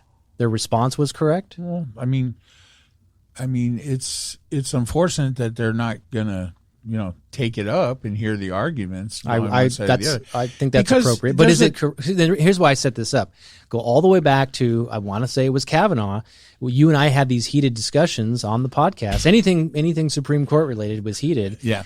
And of course, the accusation from the left of all the Supreme Court justices in the Trump era was that their purpose is to overturn Roe v. Wade. And I said, that'll never happen. They're not hearing that case. They don't want to hear that case. It'll never happen. Mm-hmm. And then, A year or 2 years later, I wake up and I read this story. I'm like, what the fuck am I reading? And then I even said, all right, even if the Supreme Court overturns Roe v. Wade, the people will not let it happen. They will storm the state houses. They will not let this happen. We will not give up on 50 years of progress. Well, we might. I hope not. And I'm being serious. Yeah. We I purposely like to joke around and keep things lighthearted about politics, especially for most of our listeners who are normies. but this is one of those things where it just is fucking asinine. On so many levels. And don't get me wrong, there's a lot of... What would be different? What would be different if the Three Musketeers had not been appointed to the court by Cheeto Voldemort? What would be different? I don't know. That's why. What if Obama had been allowed to appoint, what's his name? He's now the head of the Justice Department. Whatever, and then who knows, right? What if we'd had actually qualified, jurists appointed, to the Supreme Court to become justices? What if they weren't flagrant anti-Roe versus Wade appointees, which these were? What if their nominations had not been in all ways questionable and pushed through and wrong? So let's say we didn't have these three on there and there were some more reasonable. Ruth Bader Ginsburg was still alive, for instance. What would be different? The Supreme Court would have taken this up. And there's a term, as I understand it, in law called de facto. And I think that here's what I think how this could go. We're not seeing this happen now because of who's on the Supreme Court and the 5-person conservative majority and who they are. And what could have happened if we had different people on the Supreme Court, less partisan conservative justices, they would have taken this up as soon as it happened, and they would rule that the law giving standing to Texan citizens to sue abortion providers, that was de facto violation of Roe versus Wade. Well, that's the way I see it. Right. So does that, I asked you the question, did they get it wrong? I guess what you're saying is this current crop, did get it wrong, because if it was under different circumstances as the way you just painted that picture, they probably would have made a different ruling. We won't know. But I think it'll eventually come back to that. But I think that, this has happened quickly, and I think that we'll have to see, right? I mean, the case will have to, future cases will have to be filed differently than than whatever's been filed so far, because whatever's been filed so far, they have opted not to hear it. Yeah, was that an official filing, or was it? I don't know. How are they connected? I think that the Center for Southern Poverty Law Center and different people that typically engage in these kind of lawsuits filed motions, and they were turned down. This is just, and I think that if there's any, the way I'm hearing it, it's just a deafening silence from the Supreme Court on the Texan law. If there was some official rejection process, and I heard there probably was, I'm not an expert on this, that there would have been an opinion written by somebody, Amy Comey Barrett or whoever, saying why they weren't going to pick up the case. My guess is that they're citing the lack of a state of a law being enacted by the state that would prohibit abortions be prior to the third trimester. But don't you think as soon as there's the signature of a sitting governor that is saying anything about whether or not you can have an abortion, or what are the financial consequences if you do, legal consequences if you do, as soon as a state governor's signature is on something like that, doesn't that put him at the scene of the crime? Well, I think so. But I think now you're hearing from the national Democratic, from the Democratic Party and the White House and the different people that, hey, they're going to fight it, right? And that means putting together a legal strategy either combat it through the courts or or legislation that would address it, right? And make it illegal to randomly assign standing to citizens for something like this. I mean, I think that's probably the way this needs to be attacked is to go after is it going to be legal for state legislatures to provide standing to people that normally would not have legal standing for a lawsuit? So I think that's a completely different issue that hasn't been addressed yet. So that's going to take time, and that's all they really give a shit about right now, right? They've forced this through the women hating Republican state legislature. But even that is still kind of a messy term, because a lot of these, conservative women, it's a conservative religious thing, and the women support it too, because they're anti-abortion. I don't think so, Trav. Of course they do. I don't think the women support it. I think the conservative religious women do. There may be some of those. There's a lot of them. Yeah, but I mean, I like Texas. I like the food. I like the space. I like the anti-democratic laws, but not this one. Well, that's good, because they're on a roll, right? And so we just have to see. I mean, I think that there's a lot of stuff. I mean, they were looking for a test case, and I just think that Texas is by far and away. Sorry, Jason, that Texas is by far and away the most corrupt example of state legislature that I've seen yet, right? And I just don't know how people. I mean, I think that the public opinion is going to come around to this. Well, maybe that's really the shift that will happen, because I don't know. Abortion is messy, right? And in my opinion, my libertarian stance on this is like all things with government response. They should get out of your life. Government shouldn't tell you how to live your life. Shouldn't have a say so in whether or not somebody can sue you if you have an abortion. And the Democratic talking points of abortion is health care. Yeah, maybe, but it's I don't think government should pay for your abortion. I don't think government should give you credits for having children either. I mean, I think government needs to get out of your life. Well, I mean, there's some parts of that I could take issue with, but I mean, look, abortion is a healthcare matter and should not be treated any differently in any context than any other healthcare matter. So if there are situations in Texas or the United States where the government is paying for healthcare, that should not be singled out because of your personal prejudice against women and their need to sometimes get an abortion. And it results in... I'll do you one further. Even if it's their want to get an abortion, you shouldn't have to define it as I need to, even if you want to. Then the government should pay for it. If they're paying for other medical procedures, that one should not be excluded strictly on the basis that it's abortion based on some kind of moralistic religious bullshit.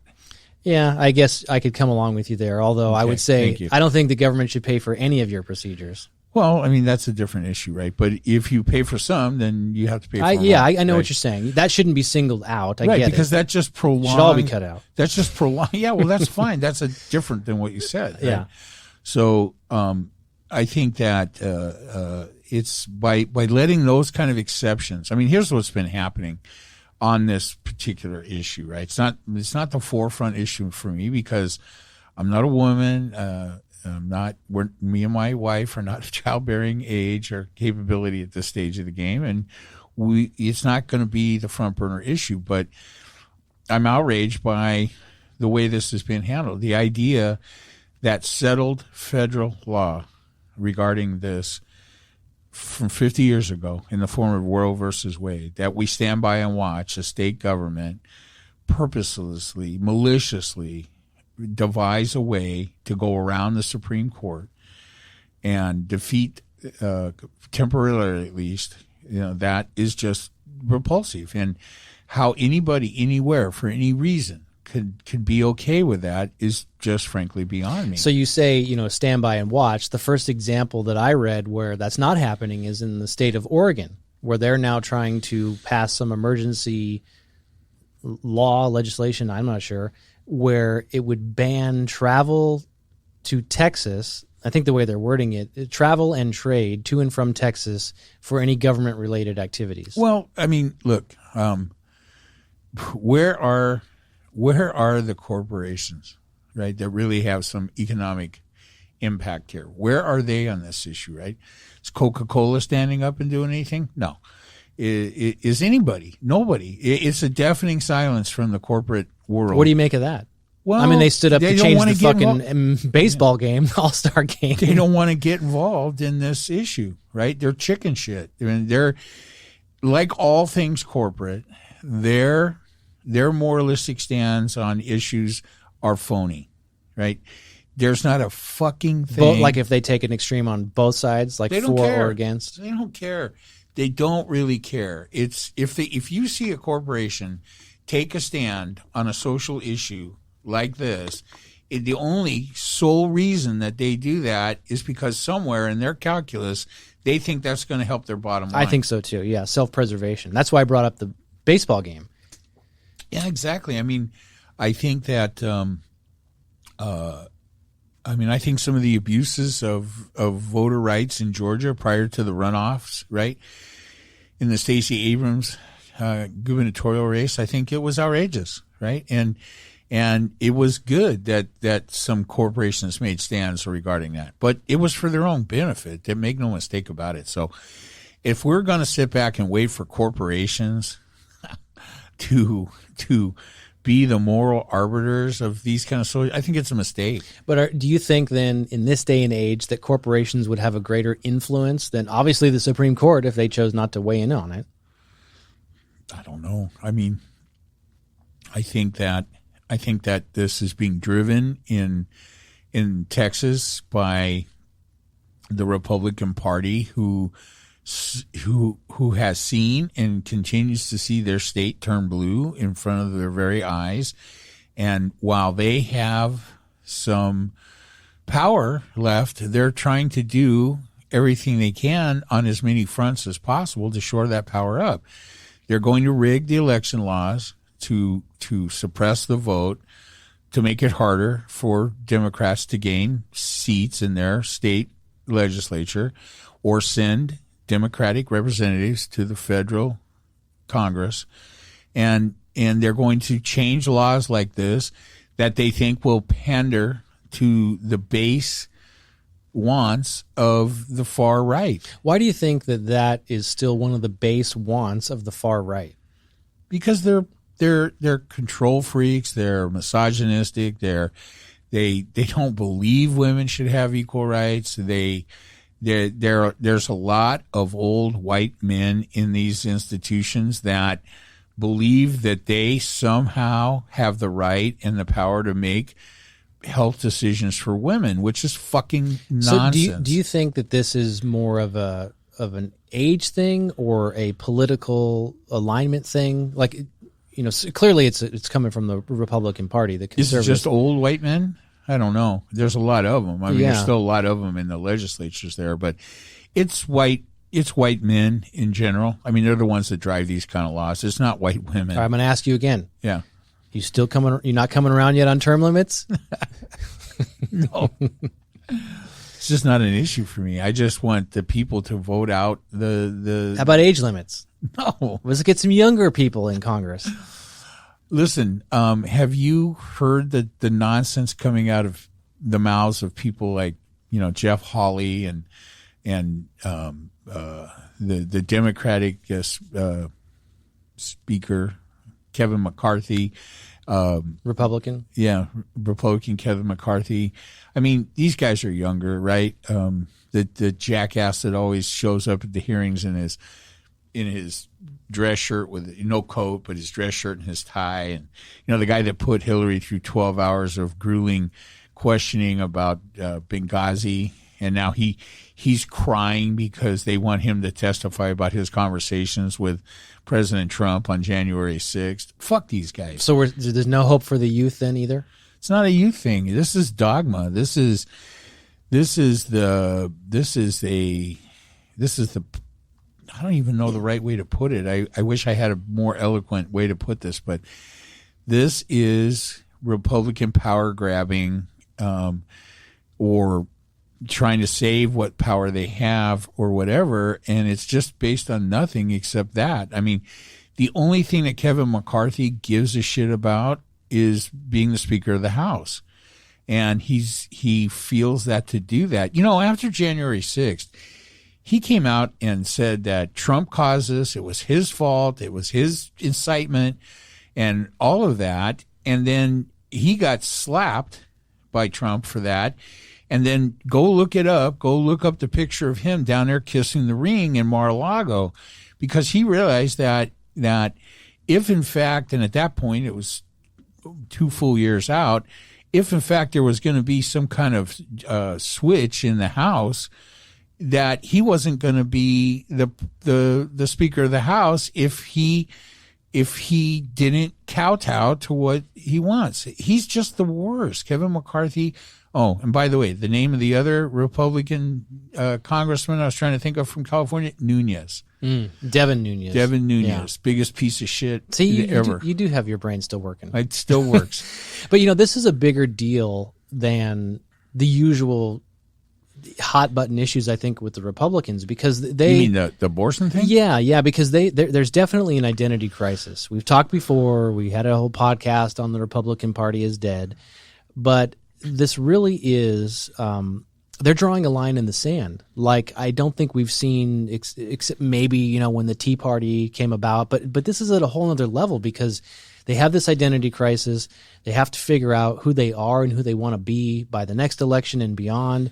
And I really think that they're doubling down on their core principles or what their new principles are going to be. And I have to say, I think and I hope that I don't think their base is as big as they think it is. No, I hope not. And I'm encouraged that you seem to be coming around to that point of view.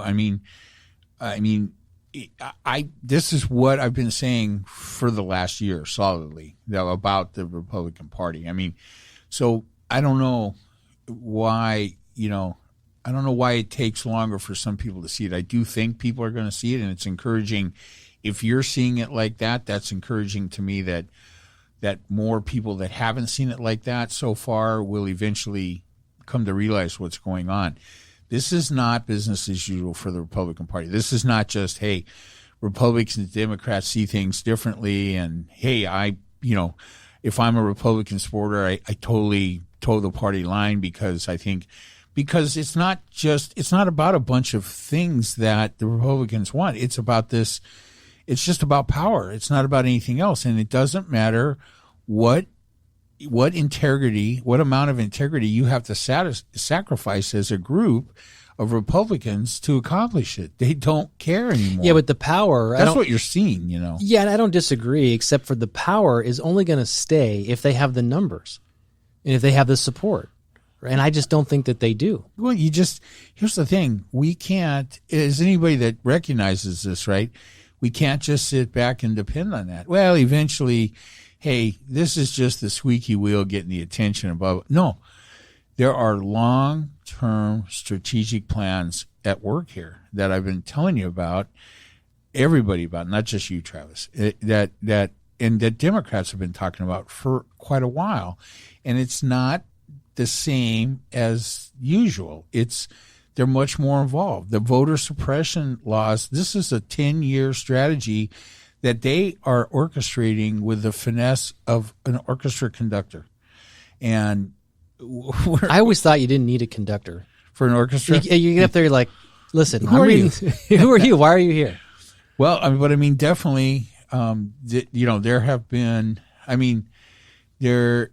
these are concerted, long, what's the right term? What do we always say about the Chinese? They're in the long game. They're playing the long game. They're communists? They're commies. Commie bastards? Yeah, but they are executing a playbook for a long game plan to regain and retain their power, and it doesn't matter to them what they have to do in order to do it. There's no line that they won't cross. They have no moral compass at all. And that is simply not true of Democrats. Yeah, I guess I can agree there. And I think the biggest difference is there was a period of time where, you doing all right? Are you doing the foot tap? No. Oh, I thought you had to pee.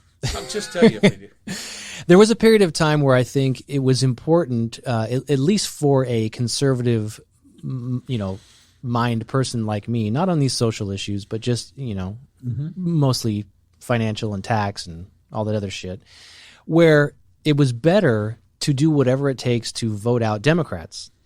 Because I think that those things, the Democratic policies, are damaging to our society. They need to get out of our lives, and I still believe that. However, I think when the Republicans again are drawing a new line in the sand, they're just daring people to jump off the boat.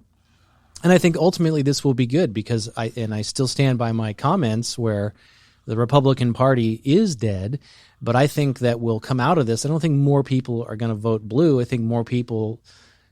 I think and I hope there will be this generational shift coming from young people where they decide there is a better way, and it's based on personal freedoms and liberties. And we don't have to get into the specifics about COVID or selfishness and things like that, but it's not dissimilar to things like the Great Resignation that you're seeing about in jobs reports, where people are leaving their jobs because they're realizing that there's more important things than work, and a work-life balance, or tipped more towards the life part, is the most important thing. And I think that will trickle all the way through to politics, where people are going to abandon the Republican Party because they're going, you guys are just fucking crazy. I mean, there's just craziness here that doesn't make sense. We can't support anything that you're doing. You're not driving us in the right direction. And why do you think that I'm not particularly pulling for that outcome that you're describing there, because without some kind of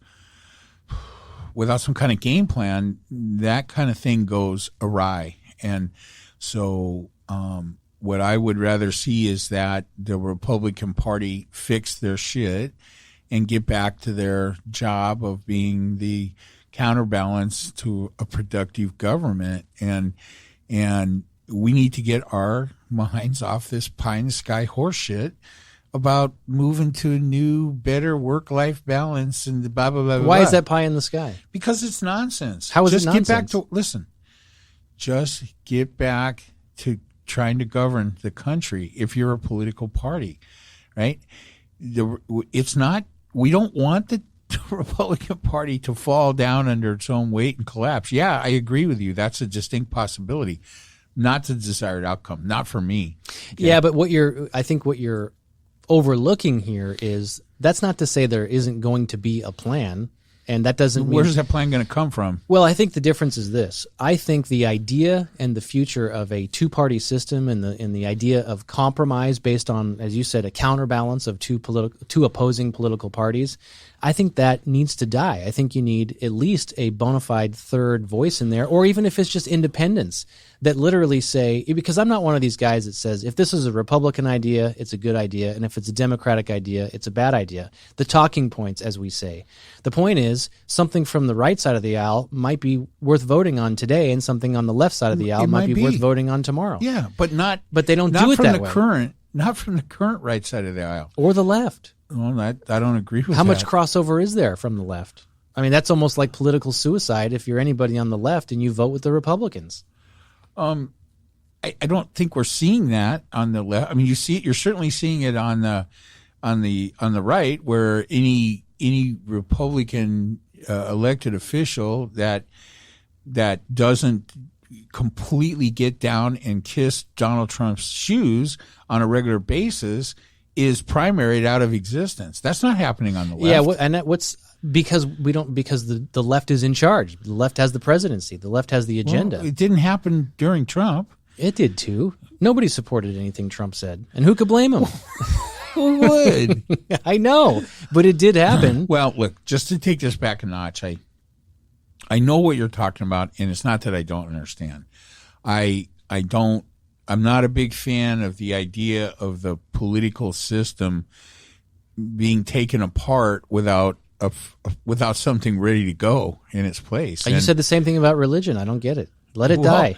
Well, because power vacuums are not good, and if the Republican Party crumbles under the weight of its own stupidity, which is what I'm seeing, then you're left with a void and a whole bunch of dangerous people to fill it. And I think simultaneous. I think I think the void will be filled. I don't think there's going to be a void. I think simultaneously, as the Republican Party collapses, you will see a movement of young people like, who solve all the problems, right? You were young once. We didn't solve anything. I was young once. Where I think these problems are all our doing. Yeah, I get all of it. us hippies. This is what you got. But I think and I hope that more people, old people can participate too, but they will start to say and question and ask themselves, there's got to be a better way. I think those are the conversations that need to happen. There's got to be a better way. There are things that everybody should get behind and say, that's just fucking stupid and shouldn't be allowed to happen, like this Texas abortion thing. And there are other things that we should say, you know what, I just want to order off the menu. I don't want these two choices. I want to order off the menu. Since Republicans have developed this nothing can shame us attitude, I don't know. It's very difficult, right? So anyway, I'm going to sort of wrap this up on the note that I'm thrilled that you're starting to see the seriousness and the reality of what this whole Texan abortion law stuff is really saying about what's going on. You're seeing something and you're coming to understand something that I think is very important. Yeah, they're drawing a line. It's not the same. This is not the same stuff. This is not SOP for Republicans or political parties or anything. This is new shit and it's bad shit that we're seeing. But don't you think that they're past the point of no return with this? You mentioned the word test case, whether Texas is the test case and there'll be other states that want to try this too. But they're I don't know, man. We may have to expand the court to fix this problem. It's been poisoned now with a very partisan conservative majority brought in by the wrong people under the wrong circumstances. And see, that's what I go back to my comments about the Newsom recall election. I don't want Newsom to be the governor, but I don't think we need a recall. I think we need to do this, after a 4-year term. So same thing with the Supreme Court. I don't think that's the solution, expanding the court. I think just in general, that's a race to the bottom. Well, they're not the same thing at all. No, they are the same thing, because I guess my point to that is by adding more justices to the Supreme Court, the idea would be that you'd have more liberals who would intervene on this Texas thing. We sat back as a people and we let the Republicans butcher the process of making nominations to the Supreme Court. We sat back, we watched them do it, we let them do it, and now we have to figure out how to fix it because the result of that is bad. It's very bad. I agree with you there. Right? But we debated this. We spent a lot of hours on it. Mm-hmm. And again, you used the word "let." I mean, there was nothing you or I could do on those days. Absolutely, and I think we agreed. Absolutely, there is. You go to your representatives. If you're a Democrat, you go to your people and you tell them, "Hey, expand the court and fix this problem." But is that really the solution? It's the solution. But what's going to happen whenever the time period comes around again, when you have whatever the number is, 15 conservative justices? Now they'll never get them out. Well, maybe this is where you need term limits, right? Not necessarily in the elected, in the Congress or something. Listen, seniority in the Congress, in the Senate, equates to power. And so if it's senior Democrats you're talking about, I don't want to see that power be eroded by term limits. I would think you would see that the same way as a non-Republican. No, I think term limits are good. So that's fine, but I don't want it in the Congress, but I could see it in the Supreme Court. I think that the idea of lifetime things just make this. I mean, that's the single factor that is making me say, okay, you got to expand the court, because I think we as a people have let the court get fucked up and too one-sided, and now since they're lifetime appointments, right? And I don't think you can change that. That now maybe you have to add more seats. But I think a better solution would be to change it. Like, what do you need? A constitutional amendment? Well, I don't know. I don't know what you would need to impose term limits on the Supreme Court. I mean, is that even in the Constitution? I'm not sure it is. It's been a while. Yeah, where is it? I don't know. But if it doesn't take I have no faith in anything that takes a constitutional amendment. And I don't want to change the Constitution too often, but if something like the amount of time that a U.S. Supreme Court justice spends on the bench. If that's short of an amendment, maybe that's something needs to happen. I don't really care if you expand the court. I just want to see where minimally the lopsidedness of that court that there's some kind of remedy, that can be affected by public opinion. Yeah, and I just think expanding the court in general, though, that's just bad shit's going to happen when the tables are turned. I don't think that serves us well 20, 30, 50 years down the road. Well, maybe. And look, you can still have, even with, what I think are just not good justices on the Supreme Court on the conservative side. I mean, I just have zero respect for, Gorsuch seems to be okay, sort of, but of course the other two are just ringers.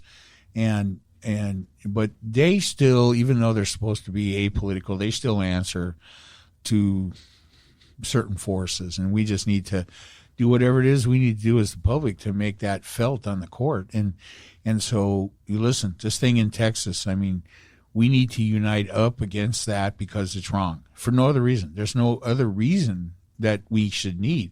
There are other reasons, but we need as a people to tell Texas, hey, we get that you're lost in your own little power struggle here, but we as your fellow states and Americans not going to put up with this. Do you want another reason, though?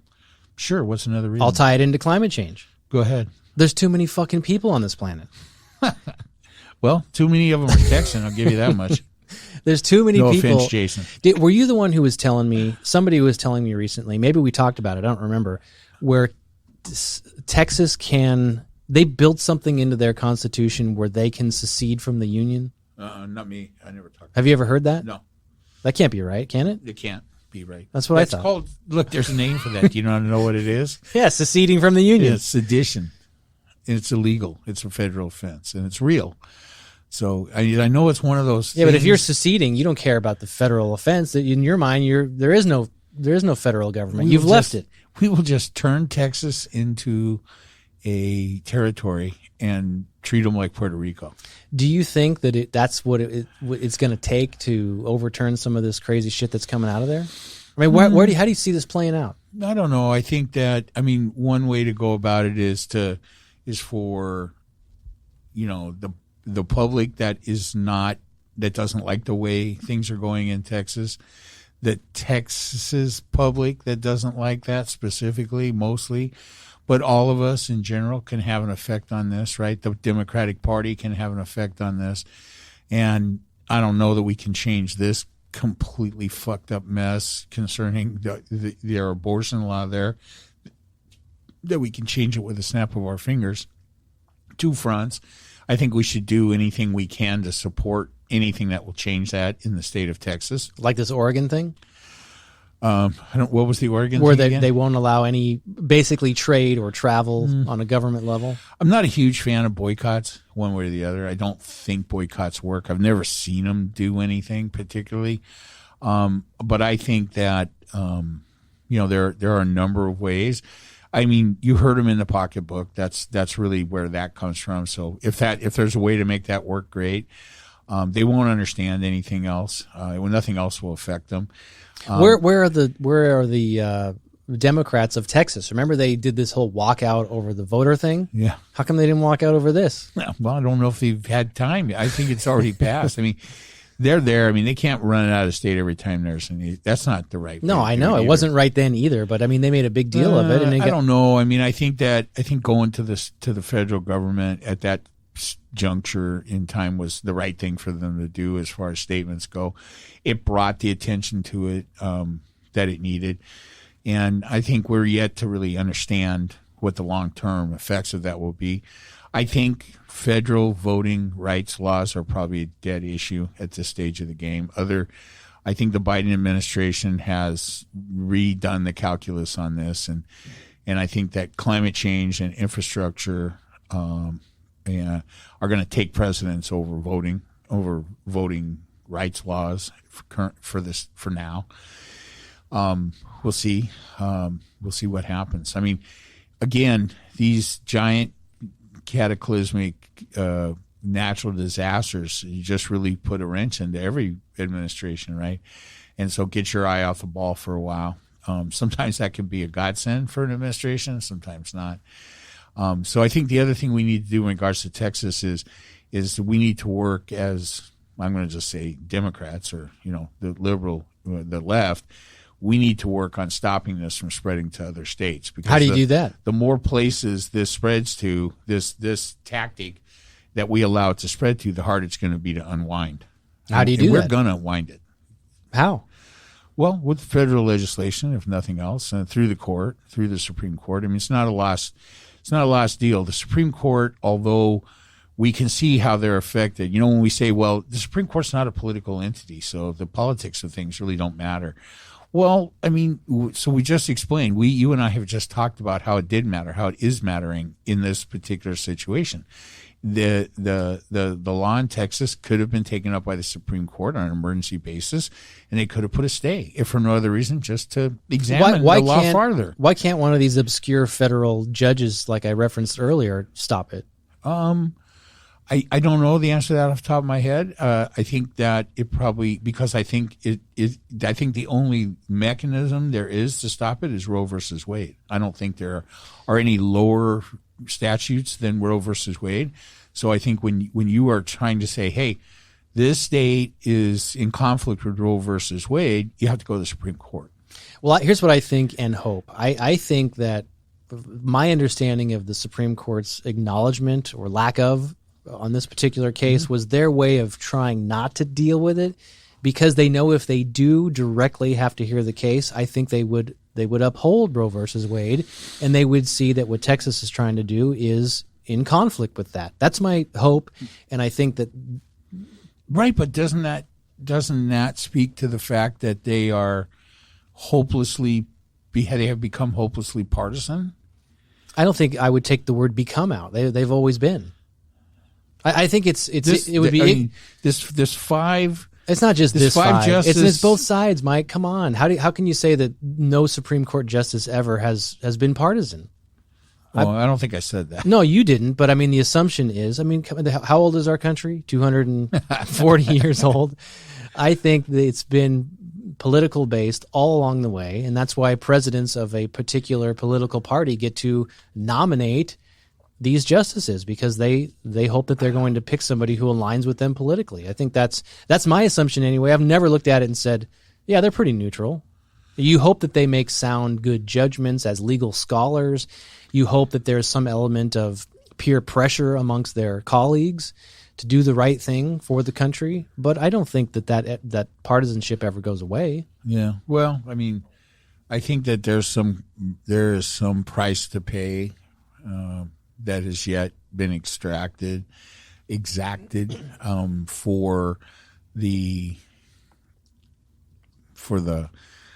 way that this has been handled by what was the Republican-controlled Senate over the last couple of administrations, and I think that we need to make them pay the price. I mean, I think that the politicians on the left need to make the case out to the public for how this process has been subverted and for the purposes of evil by McConnell and by his ilk and by that group and we need to start. Look, the Democrats need to come to play.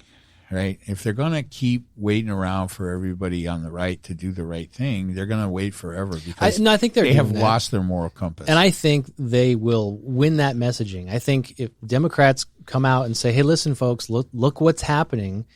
You and we need to come together and take them out. I think they're going to get a lot of support. I just hope those people who leave the Republican Party don't end up all in the Democratic Party. But I think that the rallying cry is there and loud. Well, I mean, you should hope they end up in the Democratic Party, right? I mean, that's how you want to try to bring that party a little bit back toward the center from the far left influences that you have been very vocal that you're very afraid of or worried about is probably a better term, right? I mean, I think I just don't know. I mean, on the left, I see the processes working the way they're supposed to. I see the push and pull between more progressive wing of the Democratic Party and the more centrist wing, and I see the influence that they're exerting over policy decisions. And yeah, they're not getting everything they want, and I don't want them to get everything they want. And you should, I know you don't. I don't want them to get anything they want. Well, Talking about tax fine. increases, let's settle from 39 to 25. Fuck, let's leave it alone. Fuck off. Well, so what have we learned today, my friend? What positive spin can we finish up with? Oh, that you're coming over to the lake. No, we can't spin it that way. Well, I mean, I have to call out absurdity whenever and wherever I see it. That is for sure. Things march on. I mean, I was interested to see if you would be affected by this development, and you are, and in the way I had hoped. So that's good. I think that's good. Not to say you're coming over to the other side, but I mean that's what I would hope for, is that when things are this, this blatant and this purposefully done and following this very malevolent playbook that the Republicans have put in place and have been following for the last many years, and are swinging in the high gear while they can. I mean, because otherwise they're going to lose Texas, right? I mean, prior to this election, there was a lot of talk about Texas going blue, right? And I think that's probably a big part of the reason, because wherever Republicans think they're losing grip, they go nuclear. And I don't think this helps them keep it red unless they have a mass influx of people moving from other states into Texas, which they have, but not at the rate I think they're going to need. Well, I mean, look at the nonsense with their power grid this winter. I mean, I think those kind of occurrences are going to continue in Texas, and the people that were affected by that are not these Republican. They're just not the Republicans, right? It's the people that lived in the poorest parts of Texas that were negatively affected the most by that kind of nonsense, that kind of deregulation, that kind of full-blown Republican Party policy throughout that state. And you see what happens in that state for it and who pays for it. Again, it's the poor and it's the minority communities. And you can fuck with those people at your own peril. That's what I think. Well, you couldn't have said it more positively than I had asked. For me, anymore, this is a very positive day. I'm very up today. All right, my friend. Have we had enough? Yep, that's good. All right, everybody. See ya.